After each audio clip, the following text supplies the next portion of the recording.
Or you want me to? Or You can do it if you want to. well, on our last adventure, we were in I guess it would be a tavern, and the bartender there, or keep, was being harassed by a mob. So therefore, our characters decided to intervene and disrupt this organization. And now we successfully currently temporarily stopped them, but we're currently on a ship fixing to go across the river to handle some more business with a prior cult that we have to deal with. Right. Okay. So you incurred the wrath of, and Rogar. That was Rogar, right? Yes, sir. You can give yourself a second inspiration slot for doing the recap. You guys incurred the wrath of the vile mobster Divino, who you may have to deal with later, but you did send one of his ruffians back with a message saying the church has exempted collections from the town of Farville to see, how successful that might be. And then you were told you could secure passage to the other side of the river on a boat. So you came down to the new dock area, and you found this boat, and I will share the map with you for this in just 1 second.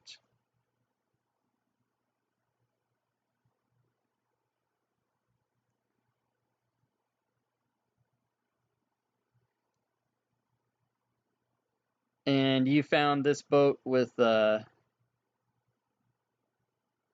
these pirates on it, and even though they're red on the map, they are neutral because you guys did pay for your fare to go across the boat, or to go across the river. This guy said he would ferry you to the other side, so that's no problem. And as a matter of fact, the boat leaves. For some reason, the other two members of your party have decided to stay in town, so it'll just be the three of you for now. Chris, everyone's going to die. And the boat pulls away from the dock, and I don't think there'll be incident. So I will remove the combatants, and I need to take out Jade from the combat tracker in the party sheet, as well as Richard Toscobble, because they are not here. I like the new dock, and I did advise Shag and Rogar that I kept 10 gold pieces because I wasn't trying to be sniveling. Okay, so you did? Okay. So the boat proceeds across the river, and there is no incident. You get all the way to the other side, and the pirate captain tells you it only takes less than an hour to go across. And so once you get across, it's about 3 o'clock, and he says, I thank you for your patronage. We will be having to leave, but you were good passengers. You didn't cause trouble, and should I see you again and you need ferry somewhere, I will be happy to oblige. And since you are good passengers, I may even lower the rate next time if I see you again. And he kind of ushers you off the boat and says, the only thing here is those people, and he points over to an area to where, and there's basically only one settlement around, and he assumes that's where you're going, and he kind of points to where it is, and it's pretty obvious. It's like right off the side of the, right off the side. So you guys enter the area known as Narrow Seed, and it's a small hamlet that sits on the east side of the river. And Shag, what is the name of the river that you just crossed?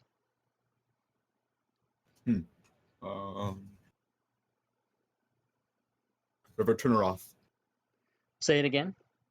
Turneroff. Turneroff? Mhm. Okay, so it sits on the east side of the Turneroff River.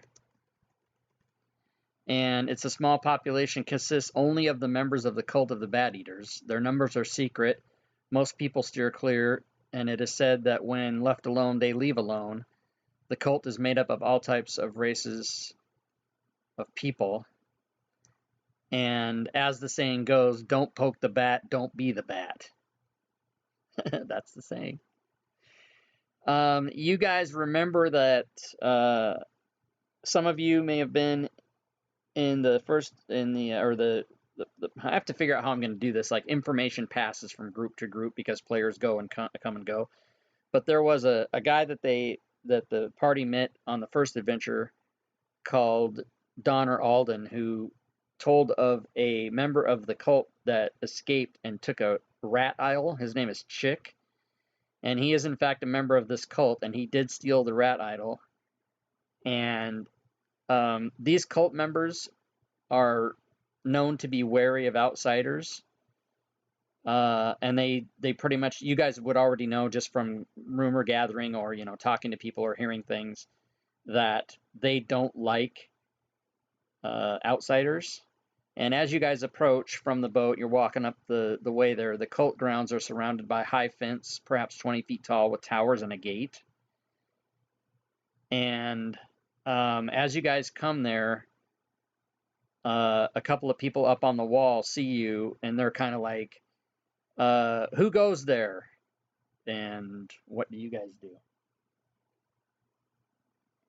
I am vengeance. I am the bat. I hate it when fangs get stuck in my teeth. We are river farers that want entry. You are riverfarers that want entry. For what reason should we let you in? We are not to be bothered.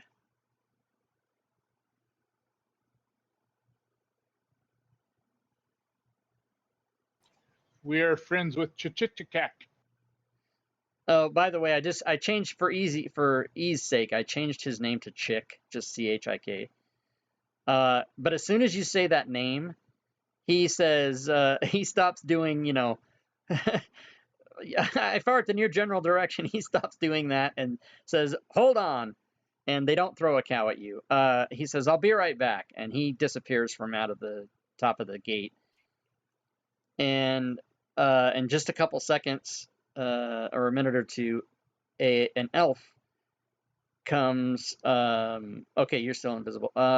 Comes to the top of the wall. And Rogar, what is this elf's name? This is the leader of the cult of the Bat Eaters. What is his name or her name?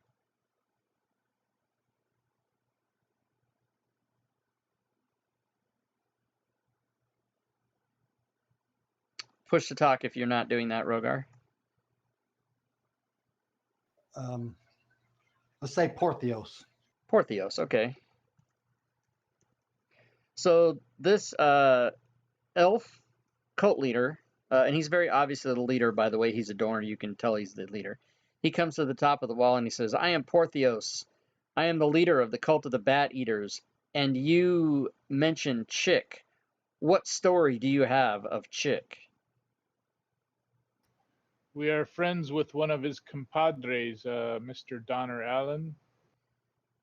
And he says, "Have you come to join us? We ask you now to say yay or nay."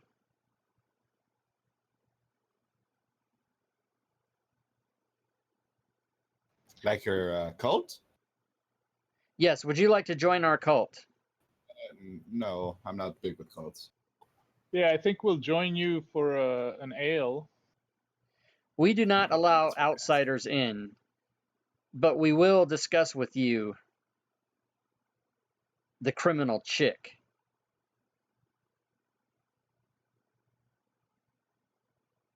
Do you know of his whereabouts? We have been searching for him too. Okay, and he says, He says, aha, well, then we can talk of that. And he says, we have intelligence that the tiefling chick is in fact somewhere in the city of Farville. If you do not find him quickly, he is probably heading north in pursuit of a buyer of the idol that he has stolen. Urash, what is the name of an enemy that this cult would have? Besides Chick. Xandar.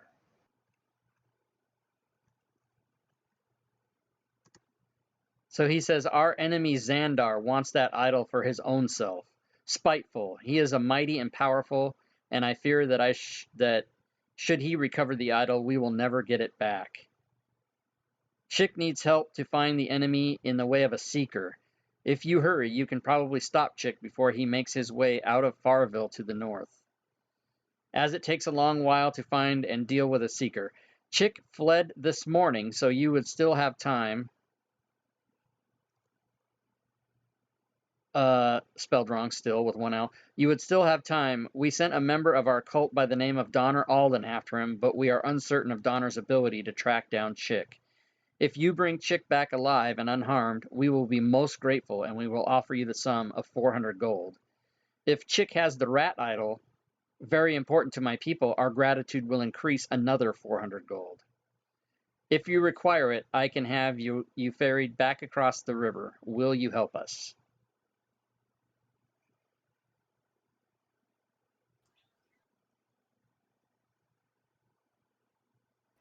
What will they a do, little everybody? huddle, separate from the elf. Say that again. We huddle and discuss it amongst ourselves.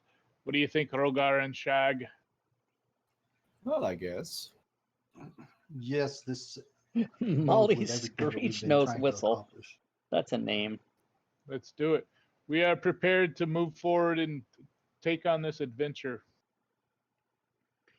Okay, he says, we accept. The monies will be ready for you should you return with what is rightfully ours, both in person and in item.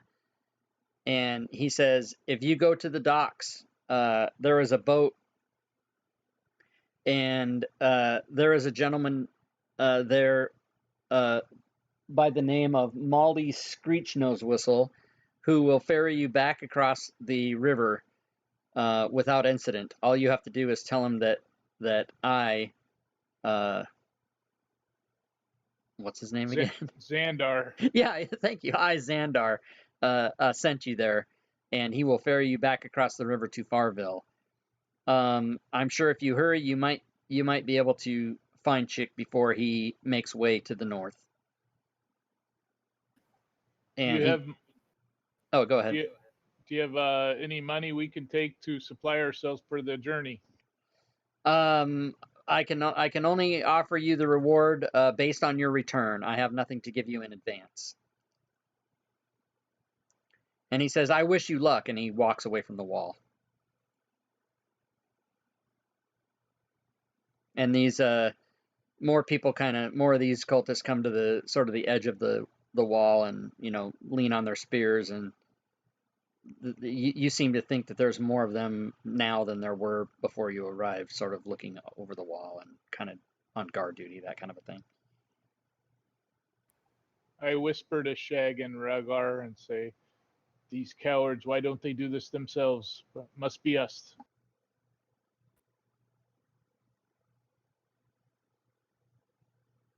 So I guess we'll head over to the river and take ferry back. Yes.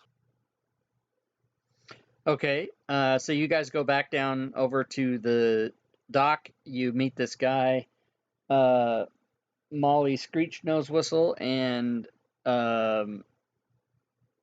he ferries you back across the river without incident on his little smaller boat, not as nice as the one you guys had from the pirate ride. And you get back over to Farville, and what would you like to do? I say we head to the tavern, have a tankard of ale, and then head out. I guess so. Okay, so you guys can go to the Dark Horse, or not the Dark Horse, the Dark Unicorn Tavern, where you guys all have free ale available to you for life. So that proprietor sees you coming in and welcomes you and says, "Oh yes, back so soon. Well, I'm sure you're here for a drink." And he pours 3 and lines them up on the bar. I ask him if any new news has come in. We're going to be heading out. Well, you've only been gone a few hours. I haven't really heard any new news. Are you looking for news in particular? We wanted to let you know that we'll be heading north and that our protection will be postponed while we're away, but we will be back. Ah, going to the north. What do you seek in the north? For personal business. I see, I see. Understood. Yes, yes. And he nods, like he winks at you like, I get you. Don't want to tell me. That's cool. He says, the only thing I've heard rumor of is a strange tiefling was lurking about. We don't see many of them in these parts. I don't know who it was, but he was sighted near the O-Man Inn. Ooh, a tiefling. I've never seen one of those before. I guess we could go check him out. And he says, you know how to get to the O-Man Inn, and he tells you, it's right down the street, 3 buildings over or whatever. And he says, yeah, that's the last I heard, and it wasn't too long ago. He was asking strange questions, and nobody knows who this guy is, and this is sort of a not really small enough town that everybody knows everybody, but we all know of most of our families and colleagues and friends, and this guy's a stranger, so that might be of interest to you. But other than that, haven't heard anything weird.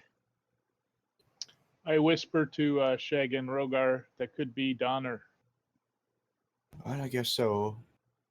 We And should check him. just as an out of game reminder, the Donner was a human, and the cult leader just told you that Chick is a tiefling. Ah, Yeah, yes. let's probably check. Let's go get this chick. Shall we investigate? Yeah. Okay, so are you guys going to go down to the inn? Yep. Yeah, we'll go check on rumors there and see if they have any additional information. Okay, and you go over to the inn, and you know right where it is because you've passed it before, and when you first came into town, plus the guy told you where it was. And so you go over to the O-Man Inn, and you go in, and you meet the owner of the O-Man Inn, and Rogar, what is his name?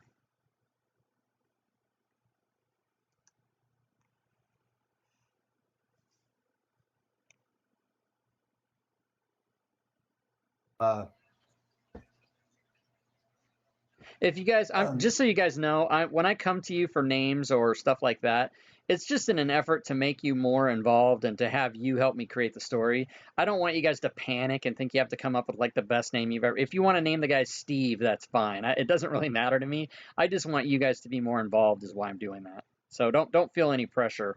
Or if you even want to tell me, hey, I don't want to name the guy, you name the guy, then that's fine too. You don't have to do it if it's not your thing. We'll call him Gregor. Gregor. Last name E. Okay, so you guys walk into the O-Man Inn and you meet the owner, Gregor E. And he welcomes you in and he says, yes, come travelers, new faces. Are you looking for a room?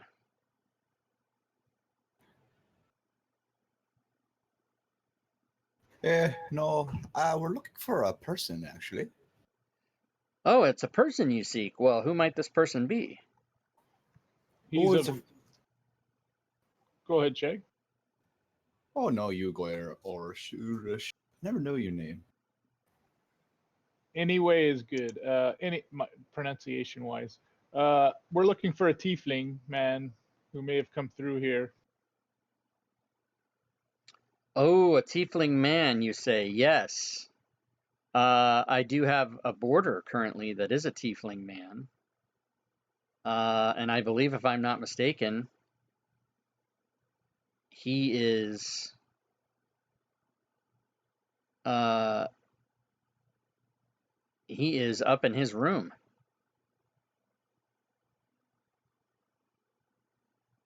Oh, Yes, really? we would like to speak with him. May we proceed to his room and talk to him? I will have my boy go up to his room and bring him down.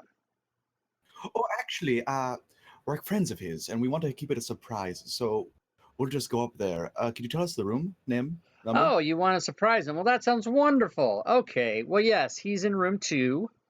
Down the hall, top of the stairs, first room on the right. And there's no map, so. Thank you so much. Yes, let me make a note here. There was going to be a map, but you guys came to an area of the adventure that I did not think you would do. And I am the SDM. I do not railroad my players. I let them do what they want, and I didn't have a map for this. So let's see. Make a map. We can go in the order tab on the party sheet. Yeah, we can. Yeah. If we need to, if there's combat, I can handle that. That's not a problem. Okay, so you guys go down the stair or down the hall up to the room, and he's in room 2 is what the guy told you. Uh, hmm. Shag, you're the most charming. You should speak to this man if he opens the door. Yeah, charming. Ooh, I have an idea.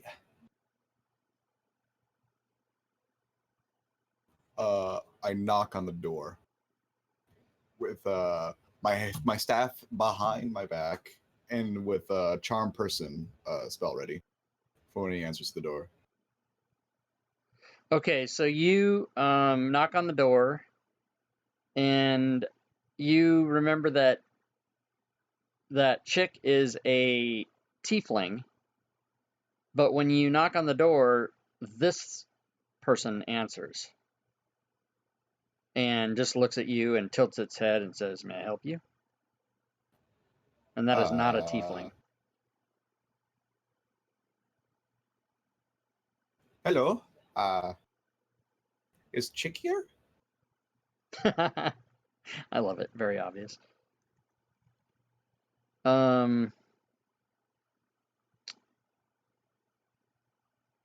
Chick is a male version of that.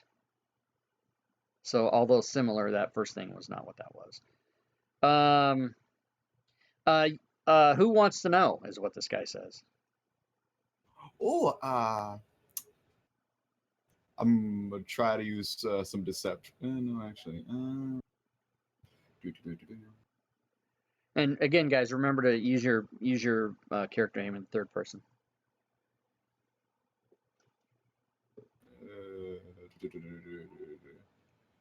Oh boy. I would like to use some.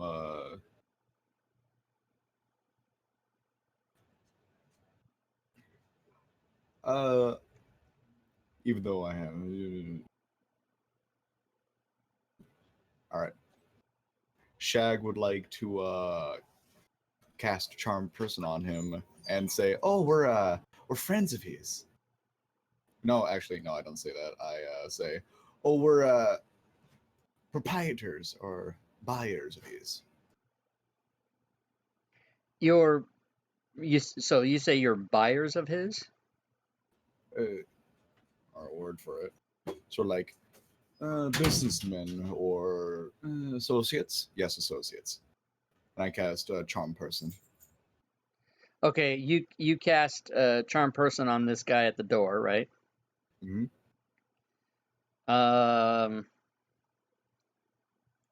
Okay. And can you post that spell in the thing for me, please? In the chat, I mean.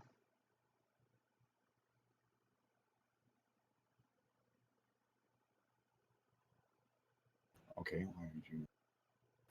So are we still speaking with David Carradine, the Kung Fu? Oh, there he is. That was weird. Okay, hold on, guys.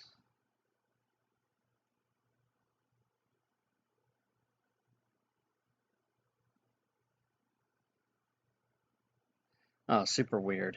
Okay.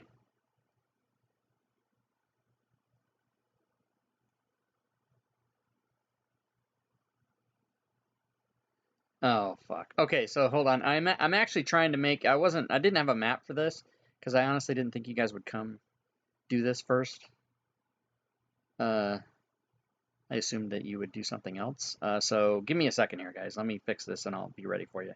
Then I'll actually have a visual representation of where you are in the room and everything. Sure, take Yay, your we time. beat the DM. Woo!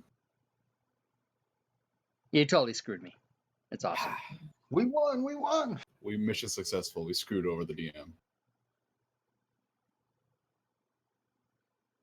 Oh, that's because I gotta draw a fucking grid, that's why. Fucking bullshit. Okay. Let's draw a grid on this map that I wasn't prepared for them to come and do. Holy shit.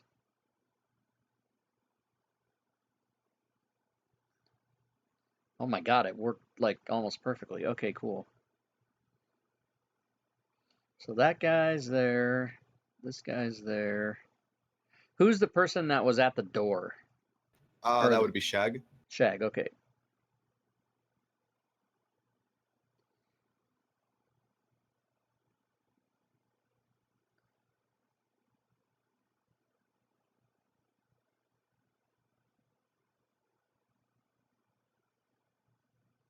Okay, so I'll share this map with you guys. This is just a forgive the crudeness, but this will be a representation of this guy's hotel room. And Shag, you're kind of in the doorway. Pay no attention to that T. That's just kind of like where the door is. And then you're talking to this guy. And so now you do charm on him. And he's got to do a wisdom saving throw. Okay, so can you target him and do his wisdom saving throw?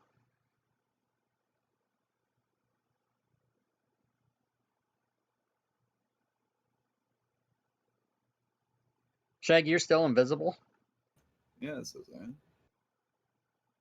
that. So you can't be invisible though, right? Because you're talking to this guy. Yeah, I was uninvisible. Okay. The status wasn't removed from me. So he succeeds on his wisdom saving throw, so you do not charm him. But what was it that you said to him again? Remind me.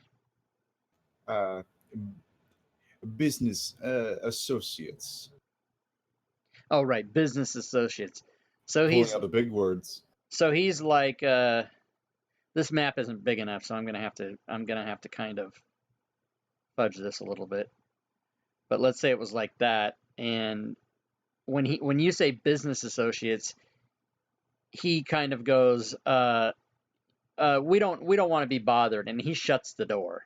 He doesn't like slam it or anything. He's like, whatever, get out of here. We're not buying it. You take your Girl Scout cookies elsewhere. So he just like shuts the door basically. I look to both Urash and Rogar and just shrug. That's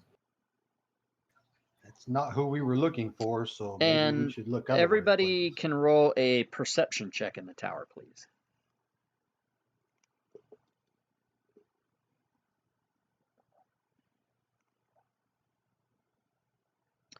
Perception check. Perception check.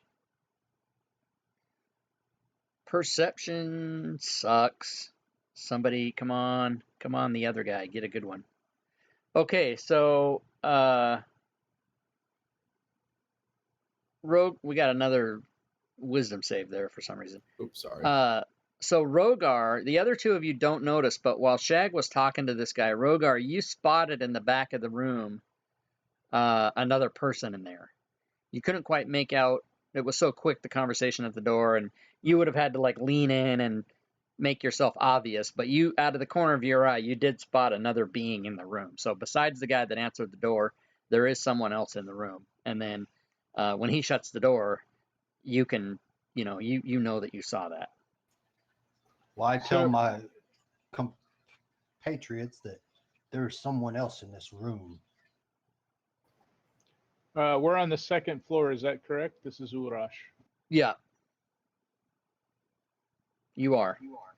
So I'll go ahead and just open the door, and if it's locked, I'll break through. Oh, snap. Okay. So, you would have to kind of, switch places with Shag, maybe? Yeah. Okay, so you open the door, and if you break it open, you do see that this guy's still kind of like right there, and you see in the back of the room a being that you recognize to be Chick as per his description. And so, since you kicked the door open, both of these guys are going to stand ready as in a very aggressive way and say, "By what means do you break into my room?" This is the guy in the back saying this, which is Chick. I'll say we were trying to be available in a calm way, but you closed the door in our face. How rude. And he kind of stands, well, he in particular stands behind this other guy. He's not making himself available, but he's yelling at you. "Why would you break into my room? Why shouldn't I just kill all three of you with one blow right now?" Shag just like. We wanted to make a business proposition, not get into a fight with you, and we couldn't speak with you. What business do I possibly have with you? Can we speak with you, or is this going to be an argument? This isn't the way to go about it. I'll give you 10 seconds to tell me why I should even talk to you rather than just wipe you off the face of the land. And you, everyone roll a perception check in the tower once again.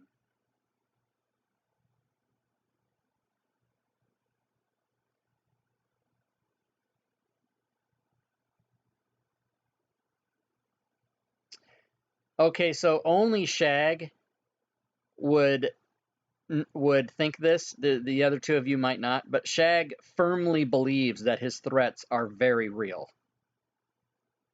and that he could do it. He's Shag believes that even though he was the one that snickered and laughed, I think that this guy could probably kill you without even blinking. So he says, "I'll give you 10 seconds to tell me why I shouldn't kill you." We want to purchase something. Okay, well, you're speaking my language. I am a trader in fine goods. I would love to talk to you now. Tread lightly. What is it you wish to purchase? Oh, they just got out of a TPK, everybody. We heard you came in contact with a trinket or idol of some sorts. Go on. We were told by other people we know it's in the shape of a. What was it? Urash, what was it? It was a skunk? No, a bat, yes. Some type of rodent, I think, actually. It is very, very hard to find. Well, I don't have anything that's in the shape of a skunk, and I don't have anything that's in shape of a bat. What is it that you seek specifically?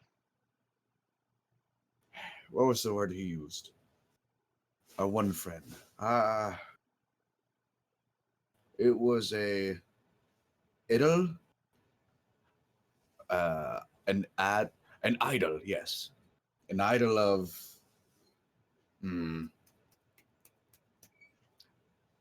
It was an idol of Perhaps you mean the rat idol. the rat idol. And as he says that, he reaches over onto the table and opens a drawer and pulls out the rat idol. And as he holds it up, he also holds up his sword at the same time in a threatening manner. Is this the idol you seek? Hmm. I can't really tell from here. Oh, do come closer. You may approach, and he points directly to you, whoever said that. Shag.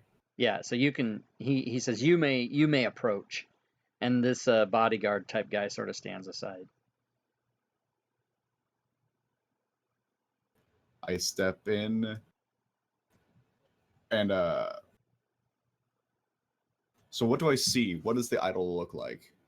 It looks like the rat idol that you very much think is the thing that the cult has asked you to get back. But wasn't it the call to the bat? Why is it a rat? It's the cult of the bat eaters, but they're after the rat idol. I know it's confusing because of the rat bat thing, but it's the one you're looking for. Yes, I believe that is it. Ah, well, perhaps today is your lucky day, as I am not about to kill you, but we are perhaps ready to strike a deal. I would certainly be willing to part with this for a nominal fee without incident. Perhaps we can have a peaceful transaction. All right, as long as my compatriots, who are apparently the only money carriers, can be joining this conversation. And he says, well, if you want to purchase the idol from me, and no questions will be asked, then your price. And he very much like in movie style pulls out a little piece of parchment and a writing utensil and writes down the price and hands it to you. I take it and I look at it. He says that price is non-negotiable, and as Urash walks into the room, this guy reaches out, this monk reaches out and sort of puts a hand in front of you, and Chick says, I told one of you that you could come in. Don't push this transaction, gentlemen, or it will be your end. And this guy has kind of a hand in front of you, like he's sort of stopping you. Give us a moment for me and my compatriots to think this over for a moment. We'll be right outside the door. And I walk out, eyeing Urash. Go back out? Yeah. Okay. Oh, and you go back out too, so you're gonna, oh, yeah, okay, I see what you're doing. He says, all right, yeah, think it over. And this guy closes the door again so that you guys can have a little private chat. Rogar says that we don't have that kind of funds, but maybe we can buy time to acquire it. Possibly. So, are we intimidated by these guys, or can we take them? Or I don't know what their powers are. It doesn't show. So, Well, we're all that's doing this in a metagaming. whisper. You definitely don't know what their powers are. yeah, that's what I said. I don't know how strong they are, but you said he could smoke us. Well, that's what Shag felt. That's what Shag it felt, yeah. Yeah. It feels really like a bad idea.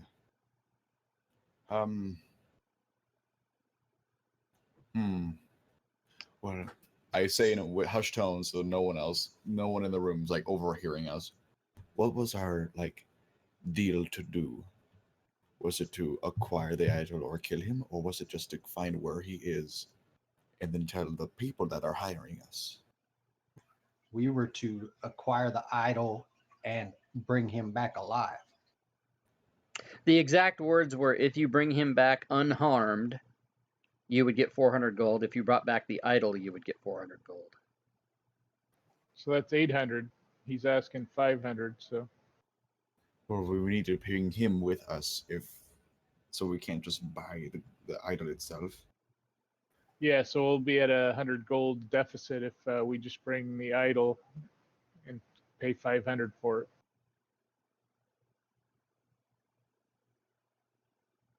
I don't know how we're going to handle this. What are they gonna do, everybody? I don't know. We must acquire funds from somewhere else, I imagine. I don't foresee Chick wanting to go back with us. So that would indicate there's going to be a fight one way or the other. Maybe. Or we can lose 100 gold if we draw up the money. I don't want to do I that. mean, what's the point of this if we're just going to lose gold?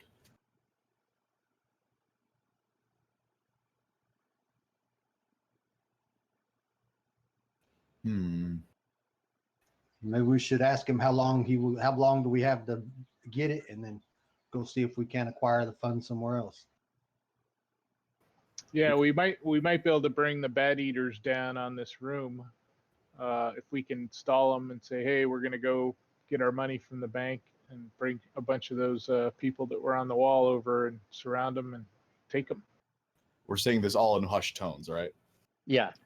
Yeah, Very you low. can you can be assured that, I mean, even if you were to walk away or whatever, the map's not big enough. But yeah, they're not, you can be assured that, for the most part, that you think they're not like eavesdropping on you or anything like that.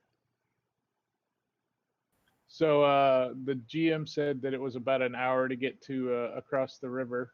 So we can tell them we'll be back in maybe 2 hours with the funds. 2.5. Yeah, 2.5 to 3 hours.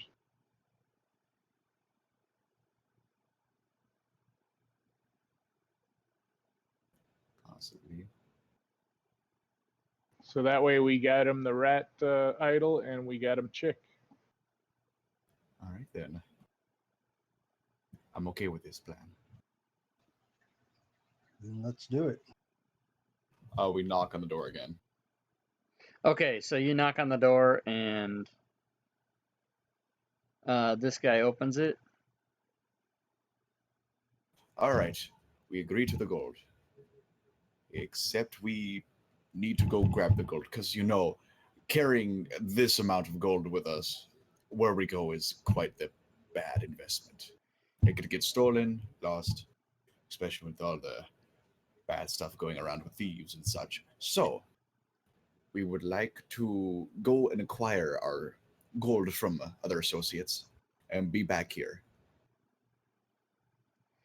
And he says, I understand, believe me, I understand your reservations about carrying such big amounts of currency around. However, I have a buyer already secured.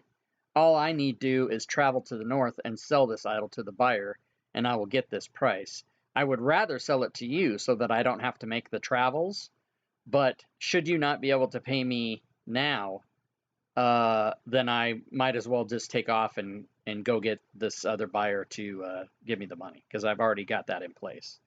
How about this? How much is your buyer willing to pay? The buyer will pay 500 gold. But if you'd rather pay 500 gold, I'll sell it to you right now.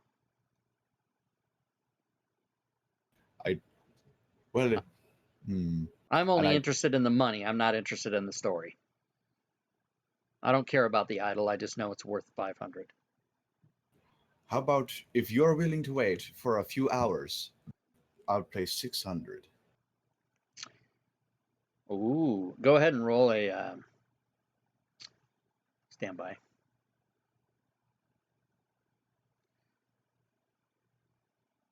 Roll a persuasion check.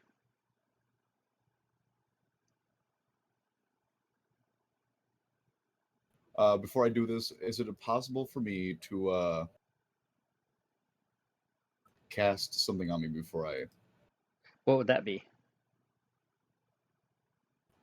Enhance ability. Who is that? Shag. Let me look at that. Enhance ability. I'm not familiar, so let me check it out here in just a second. You touch a creature and bestow its magical enhancement. Choose one of the following effects. Bear's endurance. Would it be what's it going to be? Which one of the Eagles. Eagle Splendor? The target has advantage on charisma checks.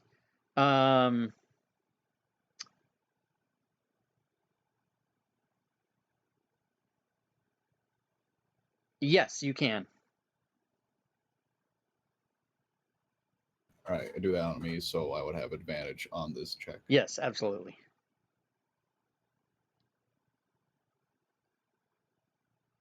And what was the thing?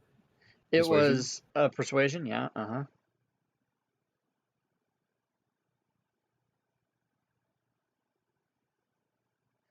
Okay, just because I'm going to show it to you to prove it. He got a 21 on his wisdom save. So you are not going to be able to persuade him. He says no. He goes, I appreciate the higher price, but time is more means more to me than money at this point, and I can get 500 if I simply travel north. So that is my decision unless you are willing to pay me. I mean, I can give you a little time, but should you not be able to pretty much come up with it right now or within the next little while, I'm out of here and I'm going to go get my money. Well, how much time are you willing to give us? How much time do you need? Oh, a few hours. There's no really banks in this town at all. It's quite. Okay, I'll tell you what. I will give you until sunrise. And it's like, whatever, 5 o'clock now. 5 5 p.m. p.m. Mm-hmm. Until sunrise. All right, I'm good with that. Yes. I will meet you in the lobby of the inn at sunrise, which we'll say is 4 a.m. That is when my man and I will set out on our journey to the north. If you are here with the money, the idol is yours. All right, then. You have yourself a deal. And I reach out my hand for a handshake. And Chick says fine, and then this guy slams the door. No handshake. All right, then. We have ourselves a deal. Let's go. And we leave. Okay. So let's see. He gave you till 4 a.m. Let me just make a note. Rogar reminds our group that we don't have a way back across the river. And Well, the pirate said he would hook us up, but we don't have money, so we can't. yeah, we have no money. So I think we need to go to the docks to at least check and see if there's a boat there that might be able to get us across. Maybe the one who ferried us across will do it again. I'm thinking that we could head north and intercept this dealer that's trying to buy this object from him, but we can go to the docks. Yeah, let's go So, to the docks. okay, on your way out of the inn, Gregor E. says, if I might, good sirs, I don't know what your business is, but I know of a way that I'm able to help you with money. My brother has gone missing, and if you will help me, I will be willing to pay you. And he says that his brother went to Nimble, located to the north, and hasn't returned. He was sent to retrieve some special spices that guests of the Odin Inn are famous for liking, and he's 4 days overdue with no word. And the innkeeper fears the worst. If you will bring him word of his brother, he will be grateful, and he will offer you permanent residency at the inn as well as 500 gold.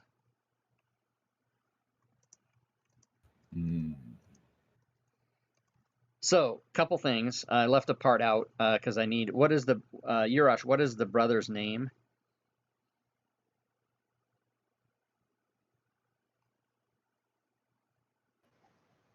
Dannar, Dannear.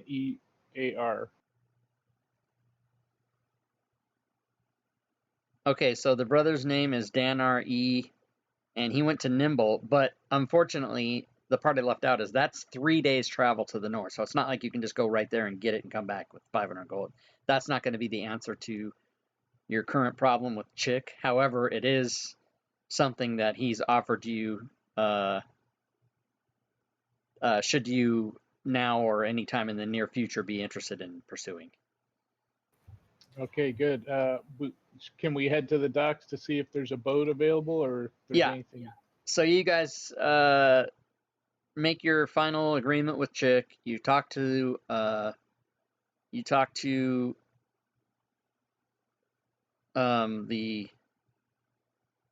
I put it's Gregor not E. yeah Gregor E. I put the thing is wrong. It's not the Odin Inn. It's the O-Man Inn. And you find out about his lost brother, and so you have that to think about. And then you guys head back down to the docks. And you get back down to the docks, and there are no boats. All the docks are empty. There are no boats at the docks. Oh boy. And a slow boat ride across the river took less than an hour, but it took a while. I mean, it's probably like a mile or more wide, if not more. So crossing the river would not be an easy task without a boat, but you don't see any boats.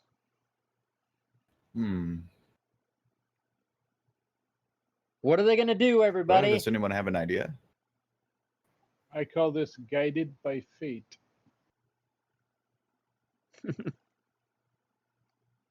And you get a diving bell and you walk across the riverbed. Is that what you were going to say? Exactly. Yes, exactly. No such item.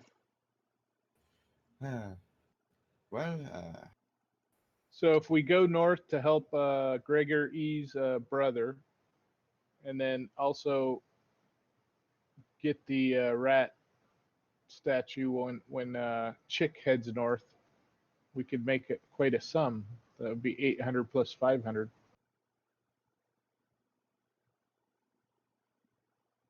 If I can grapple him. Well, that depends. I don't feel like engaging him in combat is the best course of action. Let's head north and see what kind of info we can find up there.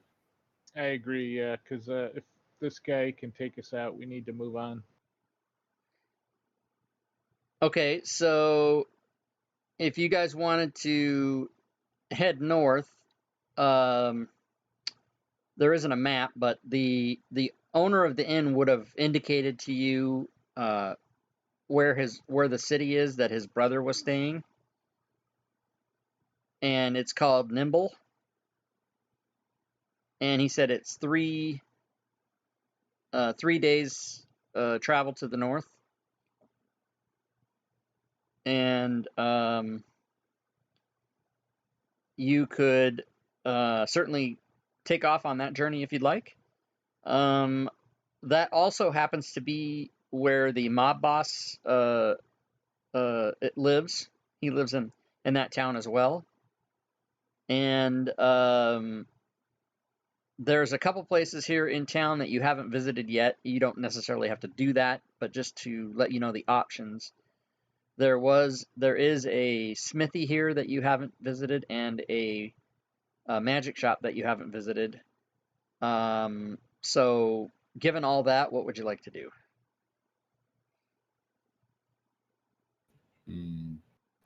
Well, we only have 10 gold and some silver, so I don't think we're going to buy any kind of smithy equipment, that type of thing, or magic. I have no use for magic. Keep in mind that normally when you go places, there isn't just things to buy, there's also people to talk to, just as a sort of an out-of-game reminder.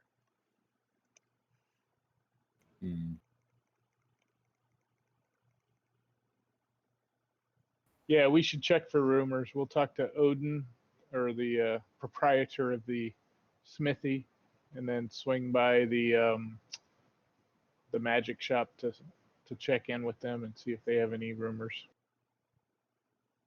Okay, so you go in and you talk to you go into the smithy down the street, just a couple buildings over, gling gling gling, like the Radio Shack ding dong or whatever when you walk in, and you meet Odin the smithy, and he says, "Oh, you must be the adventurers that I've heard so much about in the last few hours coming into town lately. I actually have, and you know, you see just normal smithy stuff. He's got like weapons and armor and stuff, nothing special, but it's all just sort of hanging around. But he says, I've heard about you, and I have a mission. Should you be so inclined, I can help you with some funds for your adventures if you will do me one favor. There's a nearby abandoned mine, and I shall give you 1 gold piece per pound of iron ore that you bring me from this mine if you will bring me at least 100 pounds. I need at least that much to make a special item for the High Priestess. Can you help me? It should only take you a matter of a couple of hours to go do that. Well, I mean, like, we could probably go for a better price, and I cast Charm Person on him. Okay, post charm person again in the chat window for me. Greedy bastards, you. Be my friend. Why won't you be my friend? Do a wisdom. Go ahead and do a wisdom. Go ahead and cast it on him. Do the thing. Oh, you don't have a stat block, do you? Ah, Christ. Just roll a d20. A D20. Yeah, get a 10 or better. Okay, you don't charm him. Even if it's not my wisdom. Oh. I didn't, you know, this was, again, the party doing something the DM was not prepared for. You're going to charm the NPC that doesn't exist. So I just said you'd have a 55% chance of charming him, which you did not do. So he says, no, you know, I'm happy to pay you a fair price, 1 gold piece per pound. I need at least 100 pounds, but there are many, many hundreds of pounds there, I'm sure. I just need at least 100 pounds. All right, we'll take you up on your offer. And he tells you the mine is very nearby, and you know, he gives you directions to it. You think you can probably get there in literally like 15 or 20 minutes just walking. Onward then. Yeah, onward and upward. The quicker I can get to combat, the happier I am. Somebody Yeah, who likes to combat fight. that ore. Okay, so you guys follow down to his instructions where the mine is, and it's easy for you to find. And as you guys approach, let me give you a map.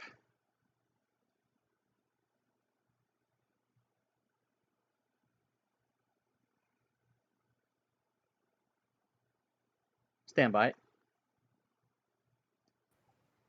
Urash is a practical man. He only looks for inferior opponents. Oh, inferior province.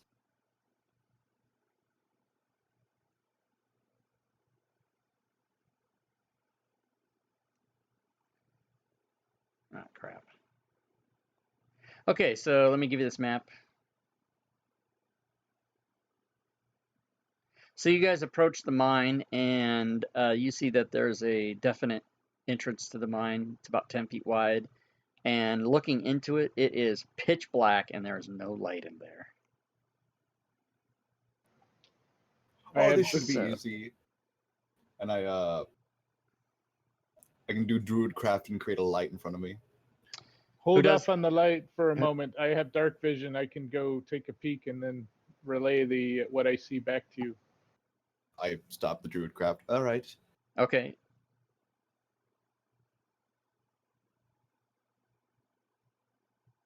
So Urash comes up, and you're able to see into the mine with your dark vision of 60 feet.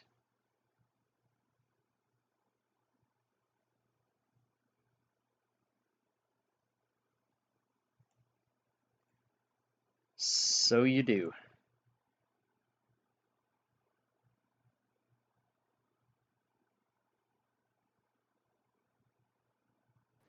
All right, I'll step a little bit further in and look down that first passage. It looks like to the right there. Okay.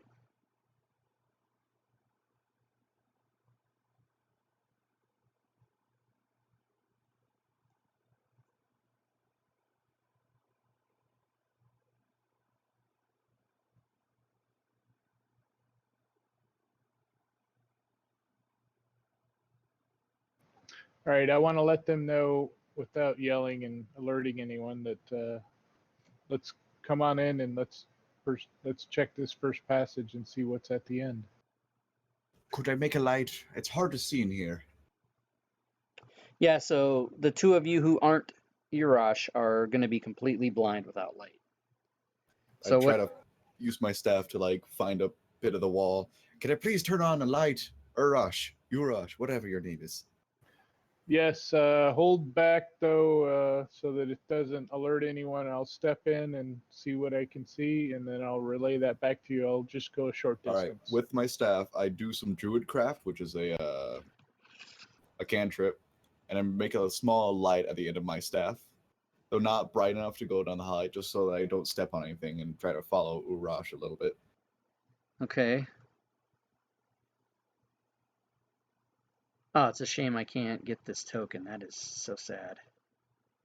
I have a light Token? token. What token? Well, Oh. no, there's a light token that I can get, but it is apparently the only token on the screen I can't grab out of my. Well, I've never tried to get it before, so never mind that. I was gonna try and be all fancy, but no. Okay, so who has light? What did you do? And remember, use your I third. did You don't use I. Use your character's name, please. Shag used druid craft. And that projects how much of a light? It does not say. I just light. Make a light. Where is my character sheet? Druid craft.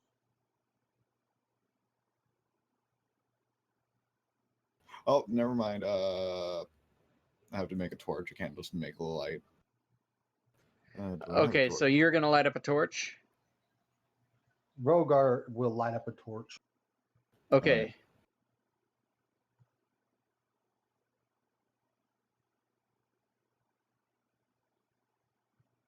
Alright. Alrighty then. Each of you go to your inventory and change your torches from 10 to 9. Done. Ooh, I see that. I only Yeah. have one, so which I don't need.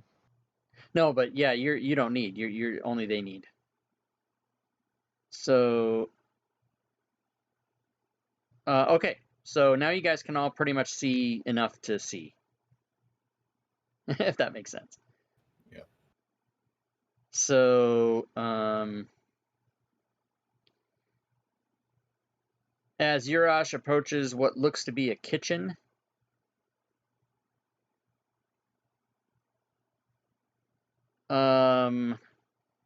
you find that there's a table and 6 chairs in there, and apparently this mine, as perhaps thought prior, is not abandoned, and you may roll initiative.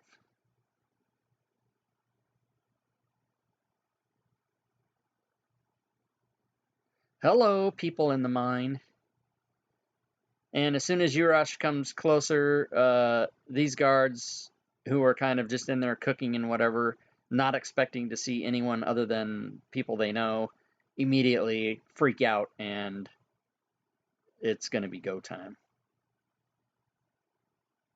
It's go time. So this guard that is directly north of Urash just launches a spear at him. And he misses with his spear. And Urash, it is your time to react to a spear being thrown at you by some freak in a mine. So I say, I move up here, Urash, and I say, that's a strange cooking utensil. Take this. Take this, you bastard.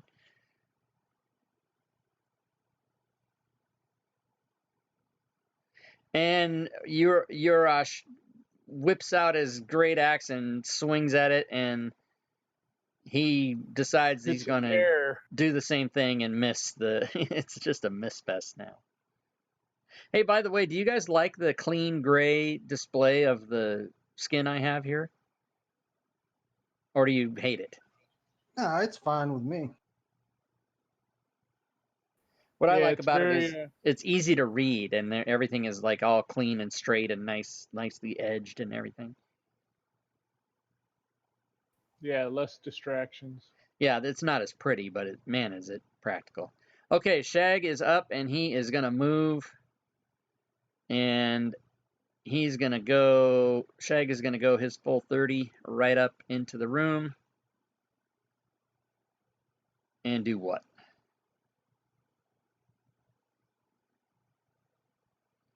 Actually, it would only be 25 if you went around. You could have gone around Rogar instead of through him, so it'll Yeah. be 25. Shag would like to know if these are just normal guys. What do you mean by normal guys? Are they just like normal guards? These are like the guards of this place. Yeah, as far as you know, I mean, they're just dudes that were in here. I mean, you guys didn't ask the smithy any questions about the mine. You just said, okay, let's go. You didn't ask him any questions. But, so whatever your assumptions were coming down here, whether this mine had people in it or not, you don't know. But you found these guys. So, I mean, are you asking me specifically anything else about it? Abandoned. Wait, I'm gonna ask them. Wait, why are you attacking us? We're just here to mine. Okay, so if you say that, they say, no, this is our place. You're not welcome here, and they're gonna fight you because you startled them and you came in and they were not expecting to see you there. They tell you that this is their place. Ooh. Hey, Alara, thanks for the follow. Thank you. So they are planning on not being friendly. All right, then, if you want it this way, and I point my staff to this one, and I charge up a moonbeam at him. Holy shit. Okay.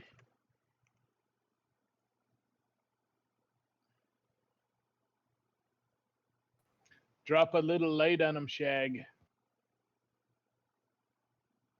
So let's see, Moonbeam.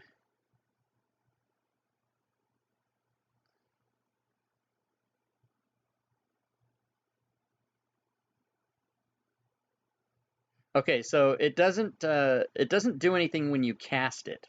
It's when someone enters it or starts their turn there. So it doesn't do anything when you cast it. What? Let me see. Yeah, a lot of people are confused by that. But go ahead and draw the square, the 10 by 10 square where you want the moonbeam to be.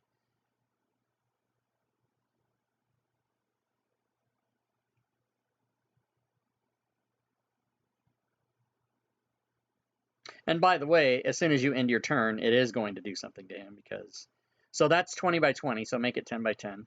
It is 10 by 10. No, that's 20 by 20. It's 2 squares by 2 squares is what moonbeam should be. Oh, 2 squares? Yeah, it's 10 by 10, not 20 by 20. You had it 4 by 4. It's only 2 by 2. There you go. All right, so yeah, as soon as it becomes his turn, he's going to be fucked up. All right. So you want it there? Yeah. Okay. Okay. So you cast Moonbeam and it shows up and it's awesome.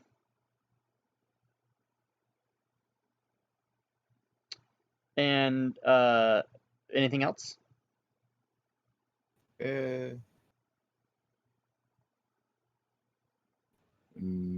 Well, I can't do cantrip, so nope, I have nothing else to do. Nope. I end my turn. Okay. And now, since he's in the Moonbeam, you can roll. He succeeded the last one that you rolled by mistake, so I'll give you another chance. You can go ahead and make him do his con save again. And he succeeds anyway. Doesn't he take half damage or no? Yeah, I believe so. Yeah, so go ahead and roll the damage.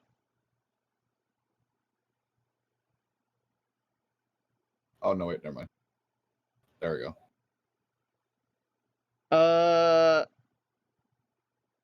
Okay, he took all of that. He should not have taken all of that. I guess because you made the other roll first by mistake. Whoops.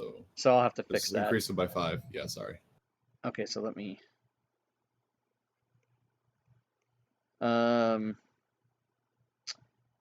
double check. 1 second. Moonbeam. I love it when players make mistakes. Half as much on a successful one. Okay, so he takes half of your moonbeam's radiant damage, and he no likey. Good. So he's gonna come up and try to spear you, Shag, and he misses because he's been moonbeamed. He doesn't like it. So Rogar comes flying in right next to this guy, not being careful not to enter the moonbeam, and does what? Rogar swings with his battle axe. And the battle axe swings, and I'm sure connects. You forgot to target. And it does hit. So My bad. go ahead and target and do your damage. Boom! You damage guard 2 with your slashing weapon, and although not dead, is certainly hurt. All right. Top of the round. Shift it, move it, and guess what? Rogar's up again. Ooh. I'll swing my battle axe at him again. He shouldn't have attacked. Do it quietly. We don't want to alert all of the guards. Well, there's this moonbeam just like making like large humming sounds. Just, Does it? Is it not? I didn't know if it made noise or not. Okay, so Rogar attacks with his battle axe, and he hits the guard 2 once again, right in the face. Probably not good for the guard. Yes, guess what? That guard is... He's no longer guarding, as it were. What else would Rogar like to do? Rogar would use his movement to get over here behind this guy. To go flanking. Okay. As Rogar walks straight through the moonbeam, please, Shag, target Rogar and apply the save to him. And he succeeds, so give him his half damage. Roll a 1. Rogar walks through the moonbeam and takes 4 radiant damage. Ouch. But has now secured his place amongst the flanky flanksters. So yeah, the people that can, yeah, you get flank, you get advantage. Mr. McFlanks a lot. Mr. McFlanks a lot is exactly what it is. So guard 6, disoriented, decides I better attack one of these guys, and it's going to be Urash, same as before, with a spear, and oh, it's a hit, and Urash takes spear damage of 4. But unfortunately, it's 3-on-1 now, and Shag is up.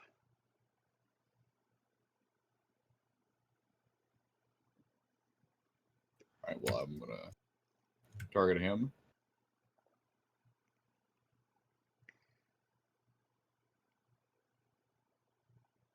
Give me a second. There. I will cast.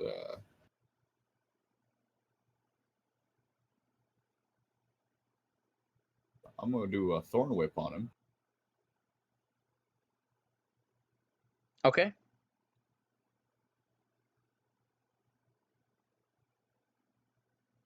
You miss. Just, That was like, a destroy brilliant, the table in front brilliant idea, though, because you get to move him if you hit him. I see what you're doing. of me. I see. But the Thorn Whip goes out, and yeah, it's one of those chairs, and doesn't get the guard. Oh. Seeing how I'm bored, I'm just gonna just go back this way and see. Okay. You go back that way, and you don't see anything else in the hall at this time.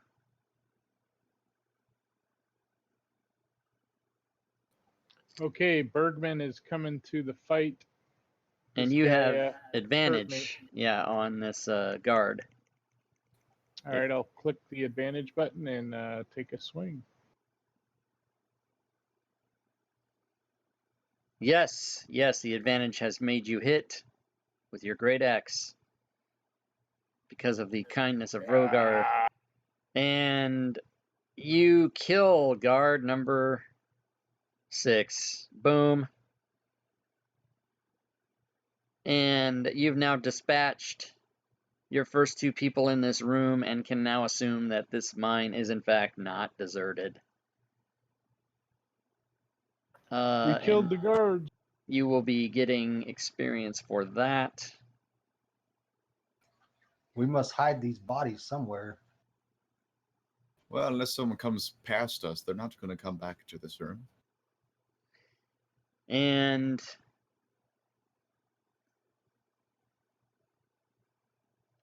yes, you don't see anybody else coming a running at this point or anything.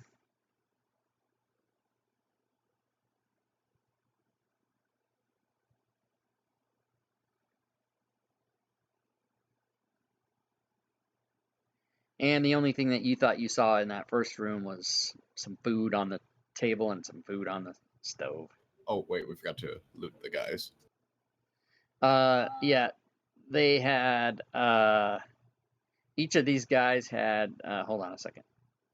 Let me get a parcel going here.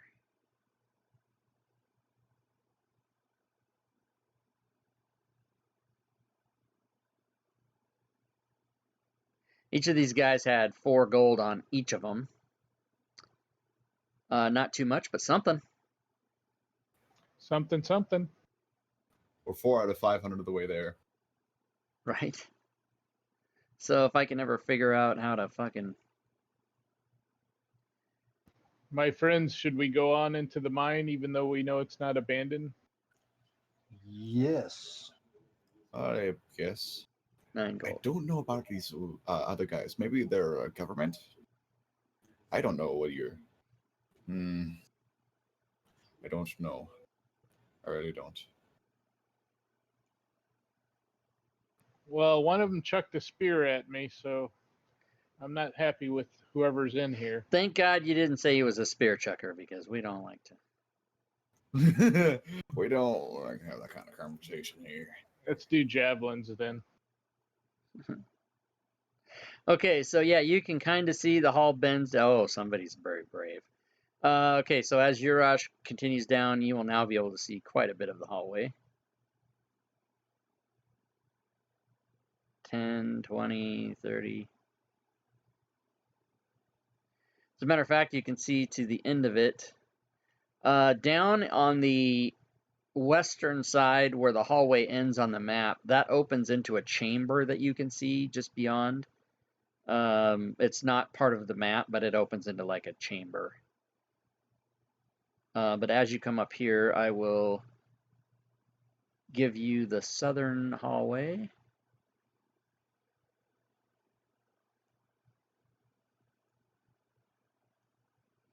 And as you peer down to the south, that appears to be what you would recognize as a pew. Before we go on, Urash, please back up a bit. I'll stop here, or should I back up? Back up a little bit. Time for me to work my magic. I would like to do... Shag would like to do Wild Shape. Ah, the druid is going to take a form. Form of? Wonder Twin Shag, powers activate. form of rat. Okay, rat. You can do that. As a matter of fact, 1 second. I humorously whisper to Rogar, if we bring him back, maybe they'll give us the 400 gold. I try to ignore that. I kind of lick my lips and kind of say, "Oh, tasty." We're kidding, Shag. Of course, you're our brethren. Okay, so you're just going to turn into just a regular small little rat. Yes. Okay, you can do that. I will have their skills and all their stats and stuff. Right. As a matter of fact, hold on. I will give you that stat block in case you need it. Because I wish to sneakily do my way across the floor. And hope that I don't get killed or stepped on. Hope they don't have a cat. I didn't think of that. Or birds, or hawks, or anything else. So who's changing into the rat? Shag.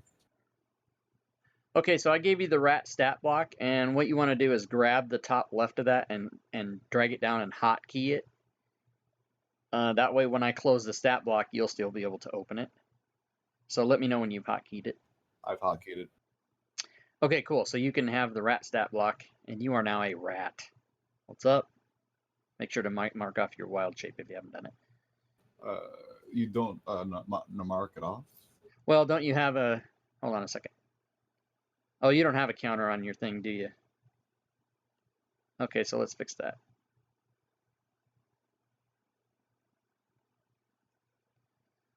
And it's every time I do a short or long rest. And you get 2, right? Yeah, it's good too.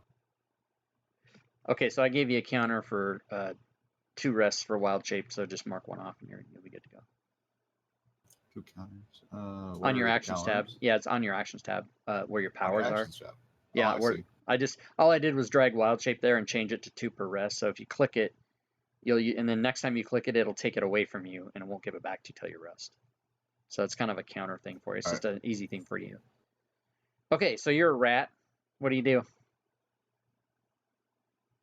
I stealthily sneak along the hallway. Okay. Peek inside. Roll a stealth check and pretty much just don't get a 1 and you should be fine.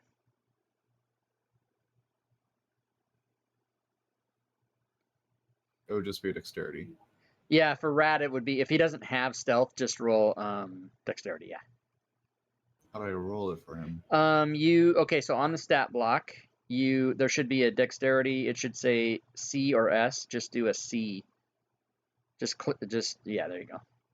All right, so you're cool. So yeah, you come down there and you're a little rat. And what you see in this room with an altar is a chapel that has an altar where the priest is saying prayers and chanting softly.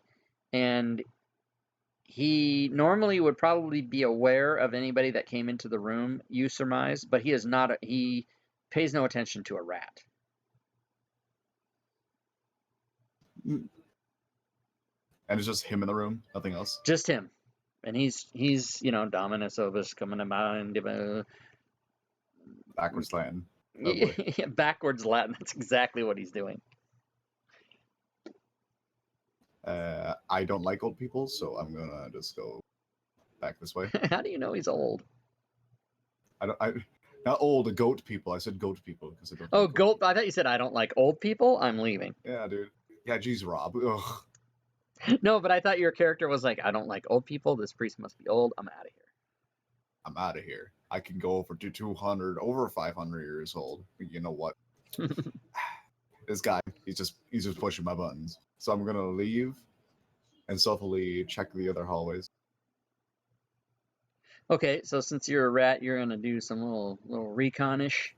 A little recon, yeah. Okay, good times. Can't wait. Could become a bird or a shark. So, you go into this room and you see 2 cots. 2 cots in the room, and they would seem to be cots that would, house people in them, like guards or whatever, but the guards are not in the room, so the room is empty. I'm gonna take a. Is there the desk in there also? Yes. I'm gonna enter and look for some trinkets or stuff, just in case I want to come back here. You and your opposable thumbs are gonna rifle through the desk. Yes. You can probably look on the desk. You can probably climb up and look on the desk. And there's parchments and other other sundries up there. And there's some drawers in the desk, but you wouldn't be able to open the drawers in your rat form. All right, so I'm gonna head back. Okay, and everybody can roll perception in the tower, please. All three of you can do that. Ba-ba-ba. Let's see. Is that dead or alive? You spin me right As the around, baby. rat. No, that's a. So would- Yeah, you would do it as the rat. Yeah. Well, yeah. What I forget the animal stats. You use your wisdom, your intelligence, and your charisma as yourself, and you use all your other stuff as the rat. Oh, okay. So what I was the can't remember. It's like the three on the right are yours, and the three on the left are the animal that you are as far as like stats. All right, I see. And your armor class changes too. Your armor class, and if you get into battle as a rat, you've got a different armor class. Yeah, Okay, so you guys roll, and Rogar and Shag definitely know, and I guess because not Shag, but Rogar and Urash know this, and Shag maybe because you're ratting around, you're looking probably the other way and just don't notice this, but Rogar and Urash do notice that there are two guards coming out of the passageway to the west and proceeding down the hall, and they are now just coming into view and seeing you as at the same time. So everybody can roll initiative.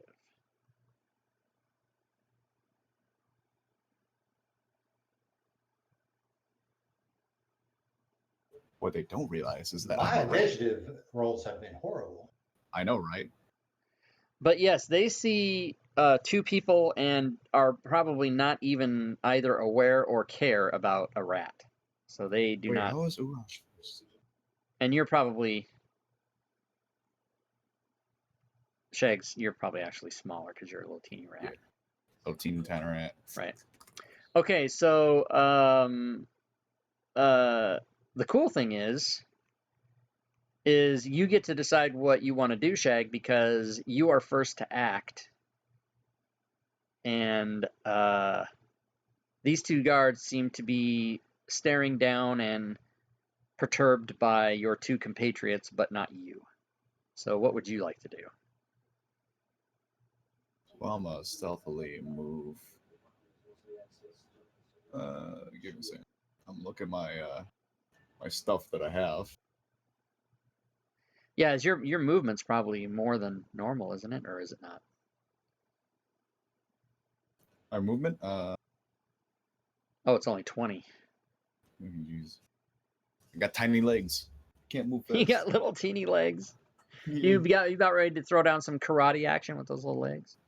What's wrong? Oh boy. TPK Inc. What am I gonna do? What are you gonna do? Do? You gonna go outside and think it over? Well, it's really small and closed, so I can't do that. Don't have any of that left, so I can't do that. I could no. I'm gonna sneakily, stealthily,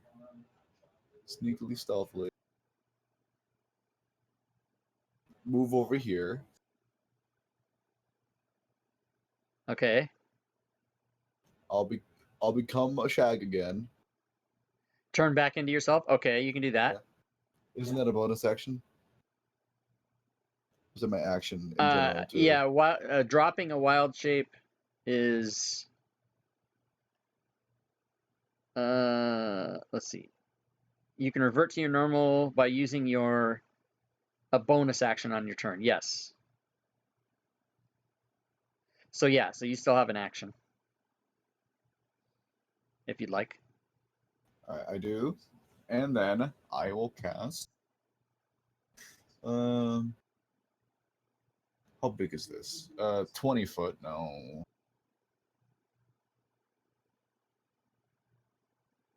That's a 20 foot also, so I probably can't even fit in here. Well, I mean, you can still cast something that's bigger than the space it's meant to go in. It'll just occupy the whole thing. That's fine. What are you trying to do?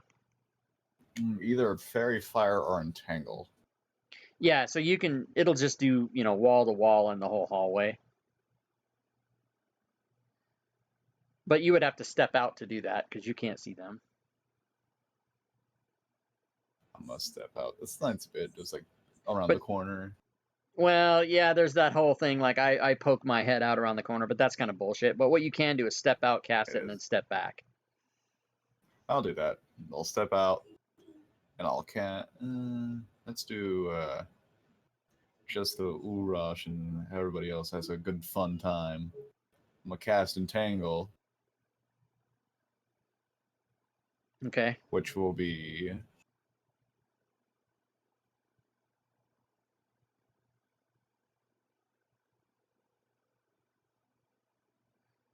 about that much. That be it? Okay, so you're gonna get that whole inside of the hallway down there for like 15 feet, everything. Yep. Okay, yeah, you can do that. And then right when you cast that, they get some kind of save for some kind of damage, don't they? Yep. They entangle. So target both of them, and they have to make a strength save. Okay. And they both fail. So then they are restrained. They're restrained. Boom. Okay, cool. And then you can step back in. I think you still have enough movement. If you want, you can step back in the. I do. I will. Okay. Step back. All right. And that's difficult terrain. And they're And restrained. they're restrained. And it is now Urash. What say you, Oof. sir? So one of the questions I have is, does Entangle silence them too? What do you mean by No, silencing? it doesn't silence them. It's just vines growing up out of the ground. So they don't raise the alarm. Okay. So it doesn't silence them. If they wanted to, they could raise the alarm. If they want I to. mean, yeah, if they want there's an to, alarm. if they want to yell out, they can. Yeah. Okay. So I'm going to move closer. I think I have 30-foot movement, but I'll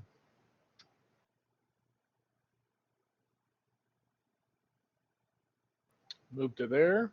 Okay. And So you go right around Rogar and come right up to there. I'm going to chuck a javelin. Boom, boom, javelin. Aim for the neck. But do you have advantage? Oh yeah, because they're They're restrained, yeah. So you do get Yep. advantage on attack. yeah. And you chuck a javelin, and it sticks right into the shoulder of that dude, and boom, 4 damage on him. Yeah. Yeah. Yeah. I God. rolled a 1. Damn guards. You rolled a 1 on damage, but it's still 4. It's 4 damage. Yeah, you did good. You took off an arm. You should be happy. Rogar, hit the one on the right. You shouldn't yell that out. All right, but- so this guard is going to do a strength check, I think, Yep. to try Ungrapple. to unrestrain himself. And he needs what, a 12? He needs a 12. Yep.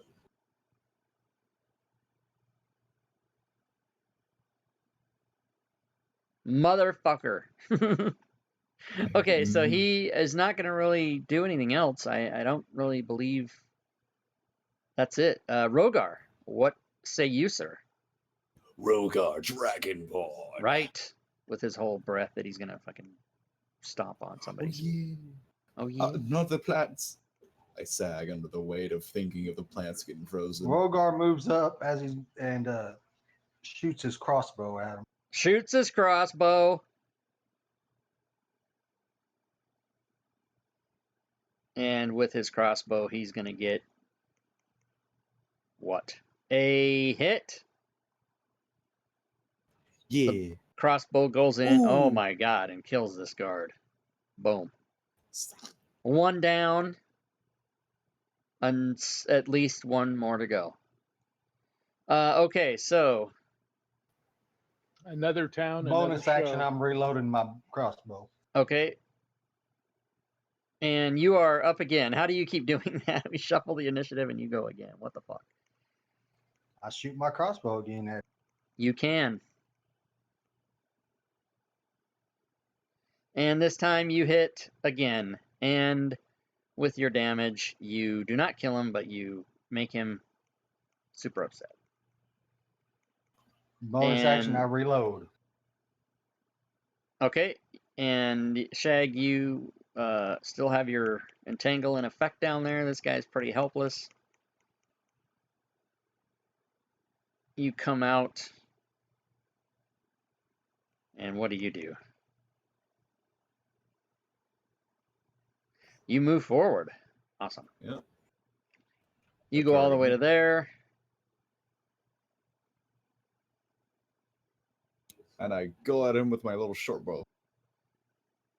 Okay, you have a clean shot with your short bow, and you miss because you got too close. You got too close and you missed. Wait, what's the distance? Oh, shit.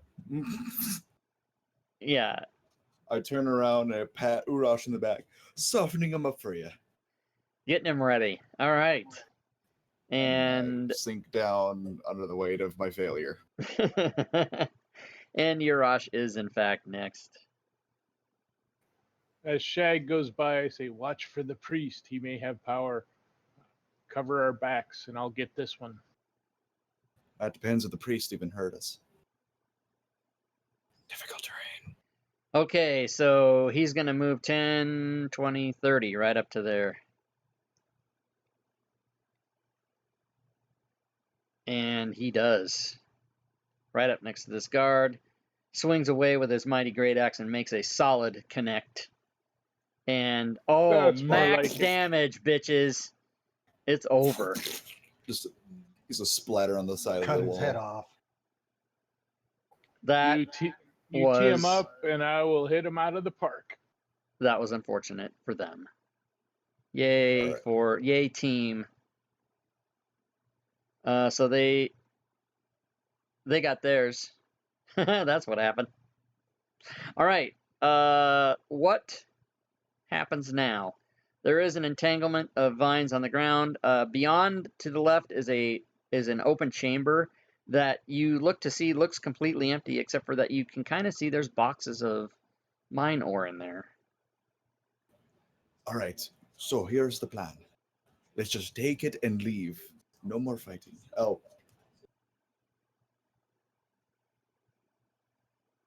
Urash says, "Let's clear this mine." but I know you Okay. want blood. But I don't think it's a great idea to go fighting about. So, one second. I'll open the passageways so that Urash can see what he sees. And I tell Shag, "That's easy to. You're the only one that's unwounded. I'm dripping blood here." Well, that's because I'm smart and try not to kill people randomly. We don't even know if they're really bad people. No pain, no gain, Shag. What are we gaining? Okay, so Urash can see both north and south in these hallways, or into these rooms, and in each case you can see a portion of what look to be beds in each of these places. All right. Now with And this, just as you look in there, out steps this guy from just off to the west. Sorry, the east. He came from my arrow isn't right, but he came from the right. And this guy obviously looks a little bit different than the guards you've been fighting. Perhaps he's the leader of the of the of these people, perhaps. And you see him. Let's see. you killed the guy. Yeah. Okay. So it's basically the end of your turn because you killed the guard and then stepped there, right? Yep.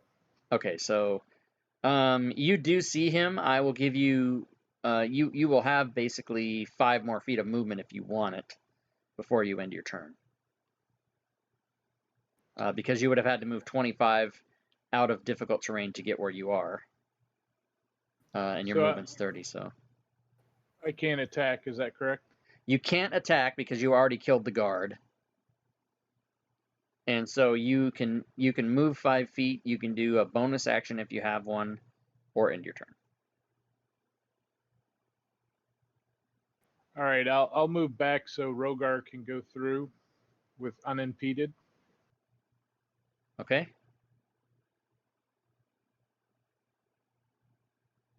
If he chooses to. I'm not telling him Right, I what got to you. do. Okay, go ahead and end your turn.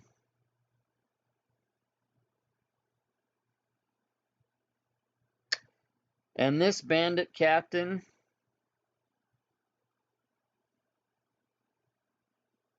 decides he's not going to take it.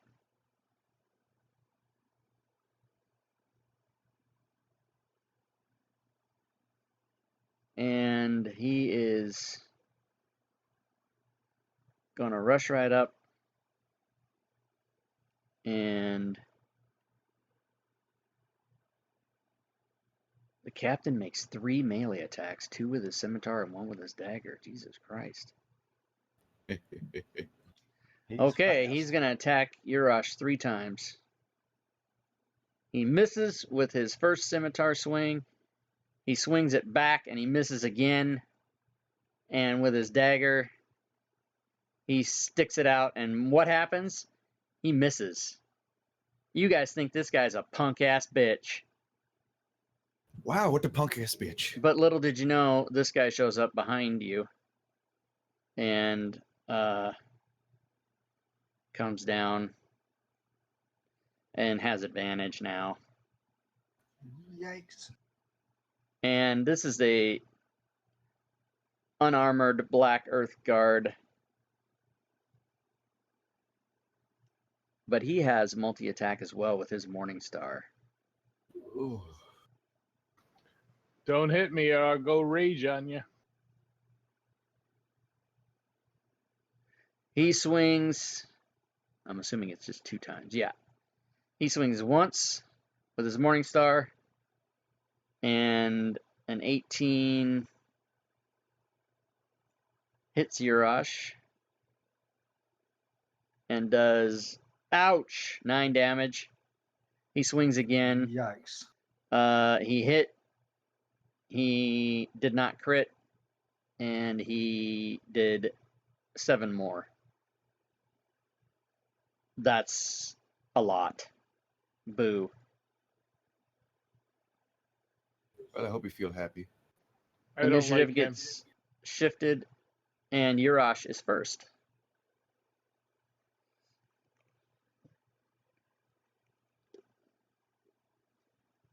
All right, let me check if I have any potions here that I can do a bonus action heal. Oh, somebody maybe.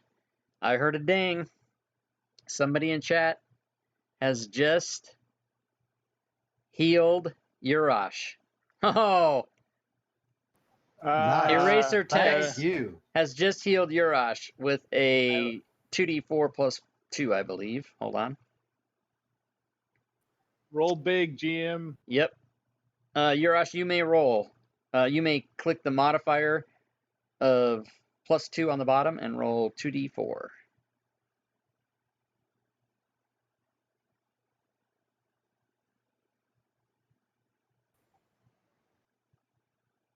How do you pick up?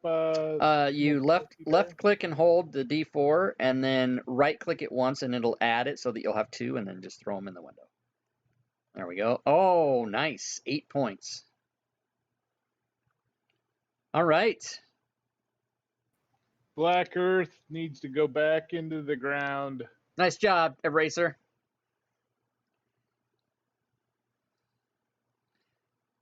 Twitch stream has healed a player. I love it. Well, thank you very much. All right, so quickly Urash is smack now down. going to attack with his miss. That's his weapon. It's a miss. That's what he's using. Not a great axe. It's a miss. I attack with my miss. What else does he want to do?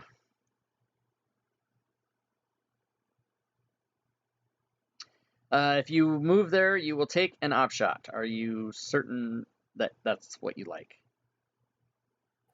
I rescind. I'll stay there and take the heat.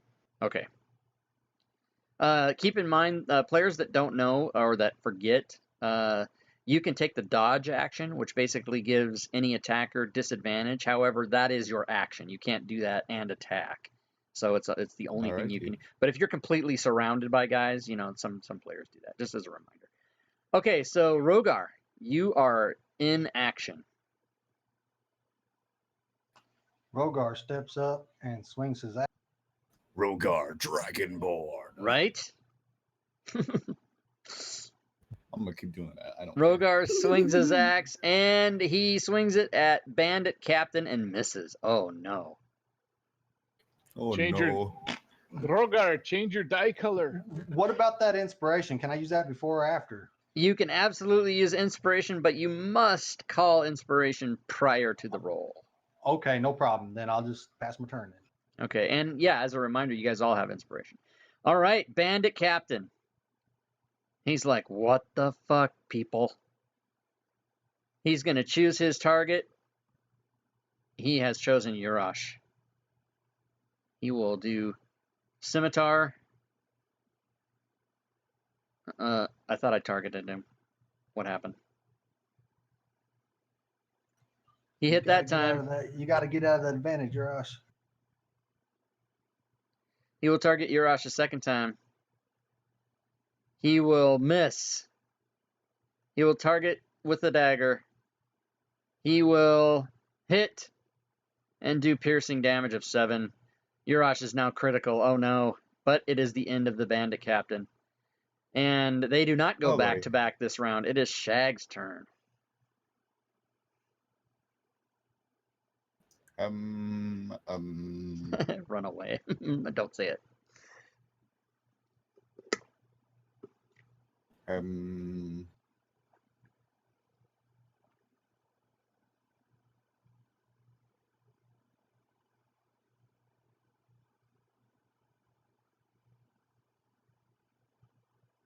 What will they do? Heal your rush. This way. Your eraser tech spent 500. You will take 2 opportunity attacks if you move. Would I? Because yes. And you disengage on your action. You can disengage and take no opportunities, but then that will be your action. You can move up to your full movement. Are they both attacking me? No, but if you leave their threat range, they get free attack on you, opportunity attack. All right. No tears, please. It's a waste of good suffering.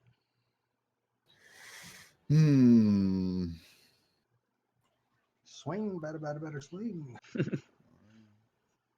I don't know about that. You do have inspiration, so if you chose to do a melee attack, you could do it at advantage if you wanted to burn your inspiration. Urash is hurt. Help. Don't have my heals. Urash is not only hurt, he's in a very bad spot. Yeah, I should have moved to the side there, though, and not drawn the opportunity attack, but not be sandwiched.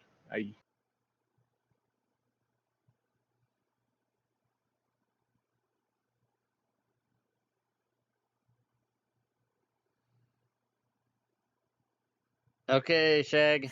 Ooh, okay. I'm gonna try this. I'm gonna try this fairy fire, and it will target the 2 people. First, I'll end the vehicle train. Okay. And then I'll do a cast of fairy fire. Objects in the affected shed a dim light. Any attack roll against an affected creature or object has advantage. So you are going to get Urash in that if you want to get both of these guys. Well, it's the subjects that I choose. Oh, is that what it Your says? choice, yeah, or violet. Oh no, wait, that's the color. Yeah, no, I think Fairy Fire is an area, and everybody that's in it gets it. All right. He's gonna sprinkle me with sparklies. Oh yeah, that's exactly what I'm gonna do. So You if know you wanted what? to get one, if you wanted to get one of them, you could probably do it without affecting any of your friends. But if you do both, you're going to get Urash in there for sure. So not only will they have advantage against him, but so will he.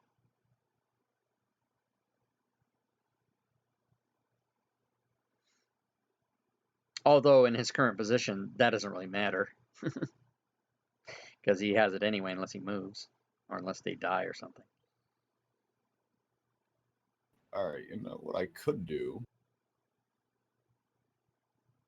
is I'm gonna do.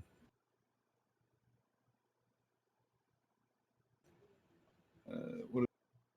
Just do more.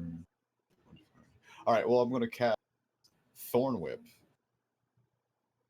on you. So that's the one thing I could think of doing.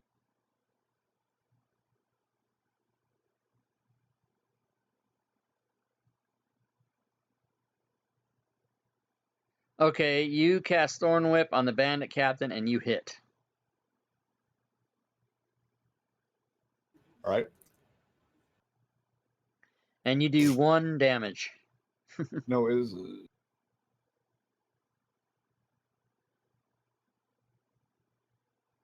And I think I you pull can him closer to me. you can pull him closer, which he's as close as he can get.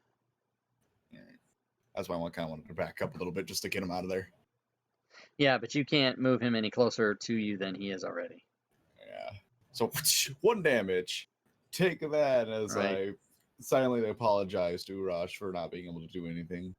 So I wasn't able to prepare my spells. Blah, blah, blah, blah, blah. Okay, anything else? No, it is I now can't. the I'm Black praying to Earth Odin. Don't. Guard. Odin, preserve me, my sire. Let's see how well Odin preserves you. The first is a hit that puts you unconscious. Oh, mercy. The Wait, could Blackguard steps into the. I'm only going to move the attack token halfway, but he steps into basically Urash's space and does his second attack on Shag with his Morning Star and hits Shag for 9 heavy piercing, and it is traumatizing times. And ouch. the initiative changes, and it is Rogar's turn. You've got a man down.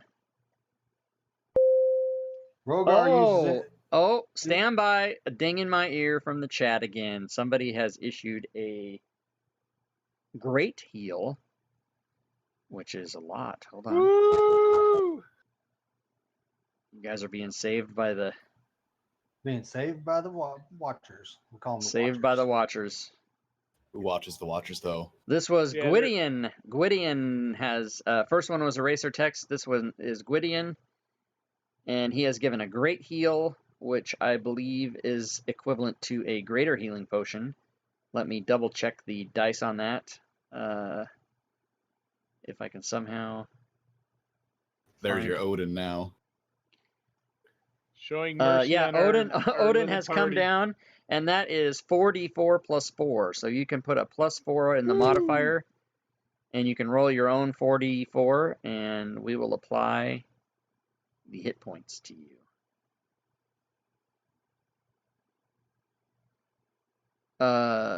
So you wanna, so Urash, you know how to roll 4d4 plus 4? Do you know how to do that? No, instruct me. Okay, so on the in the modifier box where it says 0 modifier, just click on it and put 4, and it should say either 4 or plus 4 in there. And then grab left and hold the 4 dice with your mouse, and then right click 3 times, and then there'll be 4 of them, and then just throw those in the chat window.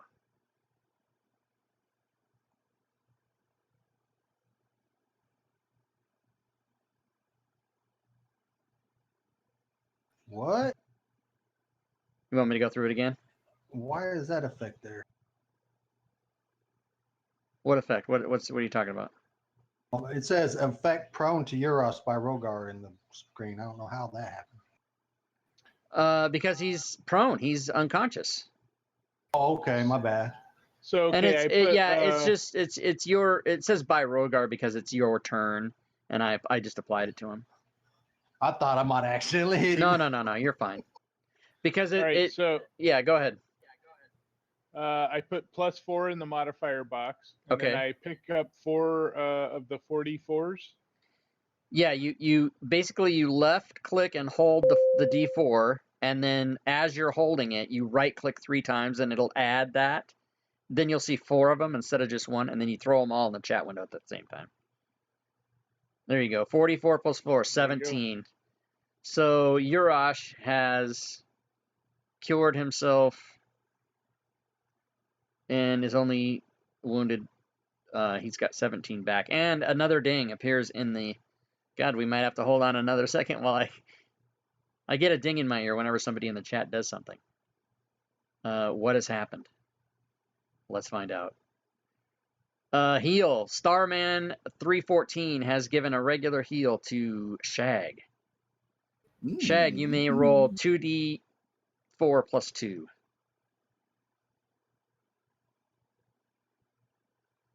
2d4. 2d4 plus 2. So Oops, that's that going to was be just before. 7. So let's give 7 to Shag. So you are only down 2. Excellent. All right, Rogar, you may proceed with your turn. Thank you, All right. chat. I Thank use you. inspiration point, Okay, you can use that, and you'll get advantage on your attack. and I attack this bandit with my weapon, Kick his ass. Kick his ass. my battle axe.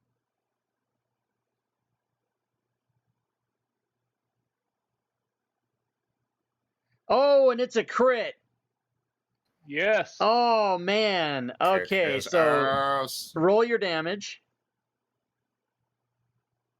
Yes, you did 11 to the bandit captain, and the crit effect. Do you guys see the effect in the chat window? You don't.